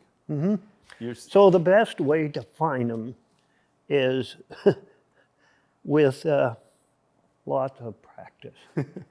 And colors is what you'll notice first. So it might be a tundra color that's kind of tan. It's got little specks of rock in it. That's a good place to look. And so you'll see that it's firm footing. So you get down low enough, and it's not one way. You get down low enough so you can look out your side window. Do it from both sides. Make a pass going up and make a pass going back. If the sun is wrong, then make multiple passes across it like this. So if the strip was running this way, you would be going here and here. If you can't see well enough. Now, on good days, on sunny days, usually making a pass parallel to your strip, Beside but it. offset, looking out the side window is usually good enough. But there's overcast days where the shadows are still there. So it's safe then to go back and forth if the strip allows it. That'll help you miss most all the bangers. Got it. So then once you've looked at it, then we kind of pick up what you just mentioned, which is Rolling it. rolling it. Proving the line. And you'll, as you practice that more, you'll see the vegetation that has worked well everywhere you go. And that'll give you a clue. Oh, I'm going to look here. This is where I want to go. And that can change dramatically. So Western Alaska, where we land, you look for this black moss, and it'll be dispersed in it. And from high up, it looks like rocks. Or brown grass. Not green grass, but brown grass. And it'll be low to the ground. That usually indicates a good spot. So you're learning that from, you land somewhere maybe that there's already a strip. If Yes. and then you're walking around, you're seeing And you're that- looking at that. oh, this looks like it'd be a good place to land, and it's this kind of grass. Or so those, what you're saying is, it's not like, oh, that's that color, I can land there for sure, 100%. Right. It's like this is a clue Indicator. It's that an I can indicator. investigate. Yep, that I might find a place that's smooth enough. So one other thing, your whole family, or you know, you and your son, you guys don't have Super Cubs. No. You have this crazy, Maule. crazy weird guys fly these Maules around instead of Yeah. Super Cubs and 185s. Can you talk to me a little bit about that? I absolutely can. So I love 185 and I love Super Cubs. Like I said, I started my career in a 185. Most comfortable flying airplane, fast. The difference is they do really well light. And once you learn how to fly them, you know, a good 185 with a sportsman stole and all the mods, you know, you can easily get in at 200 feet and out by yourself. Yeah. The problem with the 185 is it has a Cessna wing, which is very thin cord. So you find when you load that thing up to its max capacity, or like we fly with 2 people in gear, now it takes 700 feet to get off. And the drawback to a Cub is you get only 1 person in gear, because that's all that fits. Yeah. And I shouldn't say that. There's a lot of people who have flown 4 people in a Super Cub. You know, they will certainly do it, but they won't do it in 200 feet or 300 feet. You got to have some room. The Maule, as we've learned over the years, is capable of 2 passengers in gear, sometimes 3. In the same distance, 200-300 feet. Yes. So, you know, compared to the Cub, which is probably the standard in There's a Alaska. reason everyone's using a Cub. Sure. Yeah. So based on that, if you're making a living with it and you haul twice as much, almost, well, a third faster, Speed, you're talking about cruise speed. cruise speed, and we've done it over and over. The fuel in the Cub, for the same flying during the day, you'll get less done, burn the same amount of fuel as we did in the Maule for that day. Even though we're burning 15 gallons an hour in the Maule. Because you're getting there faster. We're getting there faster. And we're you're hauling carrying more. Yeah. So we make less trips. And yet it still does the job we need it to do. And it'll go to all the places we used to go with the Cub and 1 person. And for us, hauling moose, we can put a whole moose in and still go out at 300 feet safely. Can you talk about how, what I'm getting from you is that you guys are using a Maule and you basically have the same numbers takeoff and landing wise that a Cub has when you're loaded, but you carry more. Right. And you're going faster. Yes. How do you have your Maules built, set up? Like what kind of mods do you have on them and how are they built? Yes, so the newer ones have long wings. So there's a standard wing on a Maule, which is called a universal wing. So that comes on the MX7 and a lot of the M7s. My first M7 was a universal wing. So that's a 114 and 3/4 inch flap and a 60-inch aileron. But the long wing is 23 inches longer total. So there's So two like 11 and a half inches per on side. each side. Okay. Yes. So what that did for us, there's two configurations of a long wing.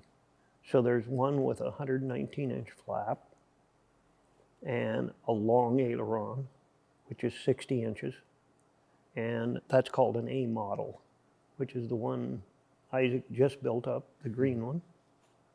So, sorry, the ailerons are longer? So the ailerons are longer. They're extended by the 11 and a half inches. Right. Right, okay. But shorter flap. So the other flap, which is Isaac's gray Maule, is a 126-inch flap and a 54-inch aileron. So he has more flap, but less aileron. And we've kind of learned now after experimenting with the two long wings, the A model, which is a shorter flap but a longer aileron, it actually serves our purpose better.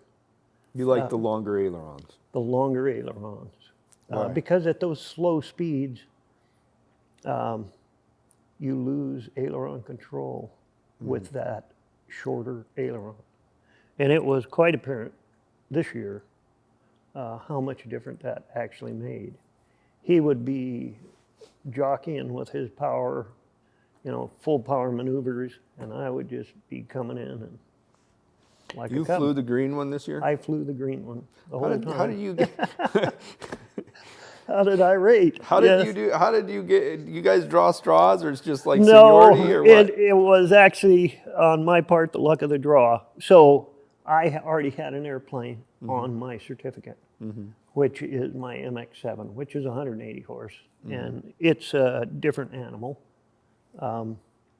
It does real well. It's fast compared to a Cub, but really it hauls Cub loads. So Because it's sort of under horsepower. it's under horsepowered for a lot of situations. Will it haul a whole moose? Yes, it carries it nicely, but you got to have the runway for it, or the landing strip where you could drop off and not have to climb terrain. Otherwise, you're going to be 600 feet with a whole moose. But with the 235, which is the M7 and the long wing, I think I told you about it. I was able to take off with a whole moose, and that's with a European mount on the horns and a cape and the whole moose. So, you're looking at about 750, 800 pounds that you put in there and take off uphill with 3 mile-an-hour wind in 300 feet. It's amazing. I wouldn't have tried it in any other airplane. And it wasn't steep uphill, but it's uphill and it's in the moss. little bit, yeah. That moss, you sink in about that deep, so it's quite a roll. Oh, that's significant. I mean, that's crazy. Those is. things working against you big time. Yes. Your son built that, or you guys built that together? I helped him on that. It was, it got complicated. And you ask how I got it on my certificate, and I think that's where I went wrong, and how I got to fly it, because I already had an airplane on my certificate. So if we didn't get the airplane done, we would still have something to fly. If he would have gone through the conformity, taking his airplane, his gray airplane, and not got it done, he would have had to take that off because he couldn't afford insurance for both airplanes. Yeah, got it. So we did it on mine. Yeah. So I got to fly it. Cool. Yes. And I mean, it from what he told me, it is the best Maule he's ever had. It's the best Maule that we've ever had. Yeah. And So- the best I've flown. He's building these is like trying to build one a year or something. Is that or is that Yeah, his something hope, you guys his together are hopes- doing Yep, his hopes are that we can build 2 a year someday. someday? But for now, it's probably going to be one, One. like next year. Yes. And he's still working on mods, so we're trying for Keller flaps or pistol flaps if Airframes was to build them. And we've decided, though, for those flaps, we're going to make it universal. So the universal wing is the most common wing on Maules today.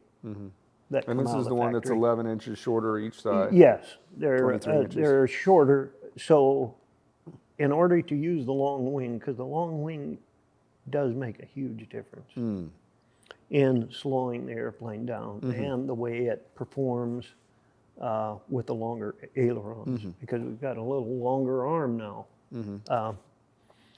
So we'll make it a 114 and a half inch flap if we are able to do that. So now we'll have a Keller flap, and then we'll make a longer aileron. So it'll be a 64-inch aileron. That'll fill that long wing up. So we'll have a little shorter flap. We're worried. So what I found with Keller flaps on the last Cub I built, I put them on. I had the same prop you've got, but with 180 horse. And so I had the day and night mod on the front, so a shorter motor mount, which is important with 180 horse to keep your CG Yeah. where it needs to be. And I call it dynamic rollover. I don't know what the proper term would be, but you can slow the airplane down so slow in the wind. If you get into crosswind and the wind lets up on you a little bit, the airplane will roll to the left and just keep going. And you can't stop it Why? because you're going so slow. Will you explain it to me? Okay, so the engine, if you know the prop, is turning this direction clockwise. You know, we reach up and hand prop it, and it's going clockwise. So what's happening to the airplane, it's going this way, but it's trying to, if you were not mounted, it's trying to roll over left or left turning tendency. So what happens, the airplane is still flying. The wings are holding it up, it's getting lift, but the prop, the engine overcomes that and lets it roll over And so when the wind lets up, suddenly your airspeed drops significantly. significantly. And because of that, there's just not enough wind over the wings to hold the plane in place. To give you had aileron control, Yeah. and it's gusting, so now it's changed direction, and now you don't have that aileron control that you had. And so now the engine takes over and wants to roll you over. How did you learn this? I almost wrecked the airplane. So I was coming into a strip, the wind was just screaming, and boy, I'm in my new hot rod. So I yarded her up, slowed her down. I'm going about 6 miles an hour. And the wind changed. Fortunately, I was just about to touch down, but it rolled me over about that far, and the wheel touched first. And I came to a dead stop. I didn't roll forward, didn't move. It just went boom, and it was there. Which direction was the wind coming from? So the wind was coming right at me when I started this approach, and then it swung over to the right. And so I lost this left aileron. It was out of the picture, so I couldn't hold it. Yeah. And it just wanted to roll over. And we watched SQ. We've seen that twice, where they're doing slow flight and they just roll over to the left. Yeah, I guess in my opinion, planes like that can fly so slow, the only time to utilize that is in no wind. Like, because if you Right. have wind, you can fly faster and land a little Sure. faster. And, Right. and that's the whole point. Those slotted flaps are fantastic. Just don't get them so slow and get behind the power curve. In the wind. And you've got to know where that's at. Yeah. I mean, like if there's no wind and you're just trying to land as short as you can, you Sure. can do that, right? Oh, absolutely. Because you can't get slow enough to lose aileron control. But if you have gusty crosswinds or just keep your speed up, you'll be fine. Yeah, you can make stellar landings. I mean, Yeah. they're just impressive. You just come in and ping, and don't move. I mean, you're there. But it can lead to a dynamic rollover. That's what I call them. If you don't realize the possibility, you can get too slow. And especially in that crosswind change, where now this wing is not getting the same lift as this wing, nor does it have aileron control. Yeah. So back to the Maules. We're going to be releasing a video, which probably will be released before this podcast, of that green Maule that you guys built. And so I think people should watch that. But point is I see in your hat God's Country Aviation. That's your son's company, right? And that's the company that he's going to be building those under, correct? Yes. So if people want to like know more about these Maules and get one or something, Sure. order one, they could go to godscountryaviation.com or something. Absolutely. Okay. Yep. One more question. Okay. Pistol flaps and water skiing. It seems to me they get you with a much steeper Lower- descent. Yep. What do they call Lower it? deck angle. That's not good for water skipping, correct? I didn't have any problems with them. Really? Yep. Didn't notice any difference. Is it because the What- center of what- pressure is further back, or why is that? Well, the lower deck angle is only because you're not having to carry as much power to have that deck angle. So in order to slow the airplane down before pistol flaps, you had to hold your nose up, carry power. So now you have a higher angle of attack and a higher deck angle. What it allows you to do, you can still fly level or even below level, just less power, going slower. And yet, I still find still that- want your tail low? You want your tail, you want to just be able to land on the back of your tires. The back of the tires, not the front. When you say that, it's like the tires are round. Don't you realize that? Yes, but So see, what if you so- drew a so line- see how it sets right now. It's So on the you're back. on the back of your tire. So not you're on the kind of front. drawing a line from like the middle of the windshield straight down through the center of the tire, and the back half is where you want to be. Right, and so that's going to mean a little tail low. Yep, got it. Not level, but just a little tail low. You don't have to be at a 3-point by any means. In fact, you don't want to be that low. Yeah, your tail's Because- like 8 inches off the water or something, Yeah, somewhere in there. 2 feet off the water, probably. Yeah, okay. This is all entertainment purposes. It is only. entertainment purposes. Entertainment purposes. But it can be used to with some great results.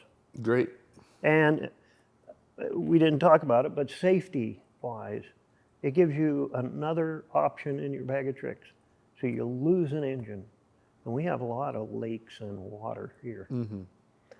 So if you time it right, you can water ski right up to the bank and onto the bank. But you've got to have had a lot of practice doing that. Well, you do have to practice. I mean, maybe you get it right, Yes. but No, I think I could get it right enough. yeah, you could. Right. Right. That's what I'm saying. So in order for me to say, oh, that's in my bag of Yes, tricks. and we didn't talk about how to practice water skiing safely. Do you want to talk about that? If you do, I will tell you about Well, how I let's did finish it. Let's finish it up with how to Okay. practice waterscaping. So Water if you're skiing. gonna water ski, you want to do it as safe as possible. And so the best place is to find a river, preferably that's clear enough so you can see the bottom, and that's shallow enough that it's not going to hurt a thing. If you penetrate. If you penetrate, it's just going to get your airplane wet. And then practice touching down like 10 feet before the bank, 10 feet before the gravel pit, just to get a feel of what it feels like to touch the water, because that's a nerve-wracking part, because you don't know what to expect. You've never done it. So start slow and simple and close to the bank. Question. And even if you messed it up 10 feet from the bank, if you're going 40, you're going to bounce off and you're going to hit the gravel bar. Question. Are you had mentioned earlier that you're practicing first on the ground. Yes. And what are you practicing on the ground? Hitting your spot gently, Hitting your spot gently. as soft as you can land it. And once in a while, you get that perfect landing, and you can't tell when the wheels actually touched, but you're rolling on the ground. And that's what you're striving for every time you get on the water.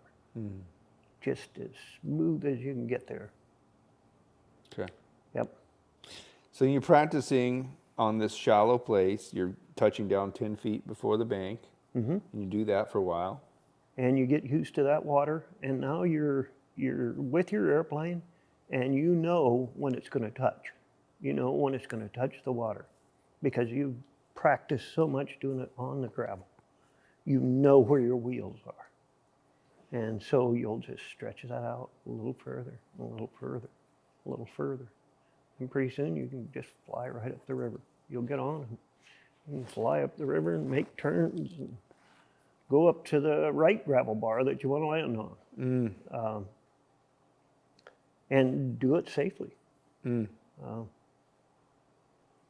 But it could be very unforgiving if you, let your power off too soon. I've seen that happen. Guys wanting to really get slow. Well, it's fine if the water is only this deep, close to the shore. But if you're on where the water falls off deeper and you come off, say, 10 feet or 15 feet from the bank, You'll be buying a new prop. you'll be buying a new prop and probably a tail, because you probably go upside down. So you do have to be careful and ease into it, just like any of the rest of this off-airport flying. But practice, practice, practice. That's the cheapest insurance. Have gas and practice. Cool. Yep. Well, cool, man. This is probably, I think you've been the most open and shared the most that any of my guests has ever done. Like you just were very open and Thank you. giving, and I really appreciate that. Yeah. Cool. Thank you. Okay, thank you so much. Yeah. Hopefully I didn't embarrass you. I don't know how you could embarrass me. That was absolutely incredible. All right, you made it to the end of the episode. That is an accomplishment. I really appreciate it. Obviously, you like this content. We're constantly shooting new episodes, and we have a lot of episodes in the can that we'll be posting soon. So subscribe, ring the bell, and that'll give you a notification when we post new episodes. In the meantime, like this content, comment on it, let us know what you think. And if you want to support our channel, go to sportaircraftseats.com and get seats for your airplane. We really appreciate it. Thank you.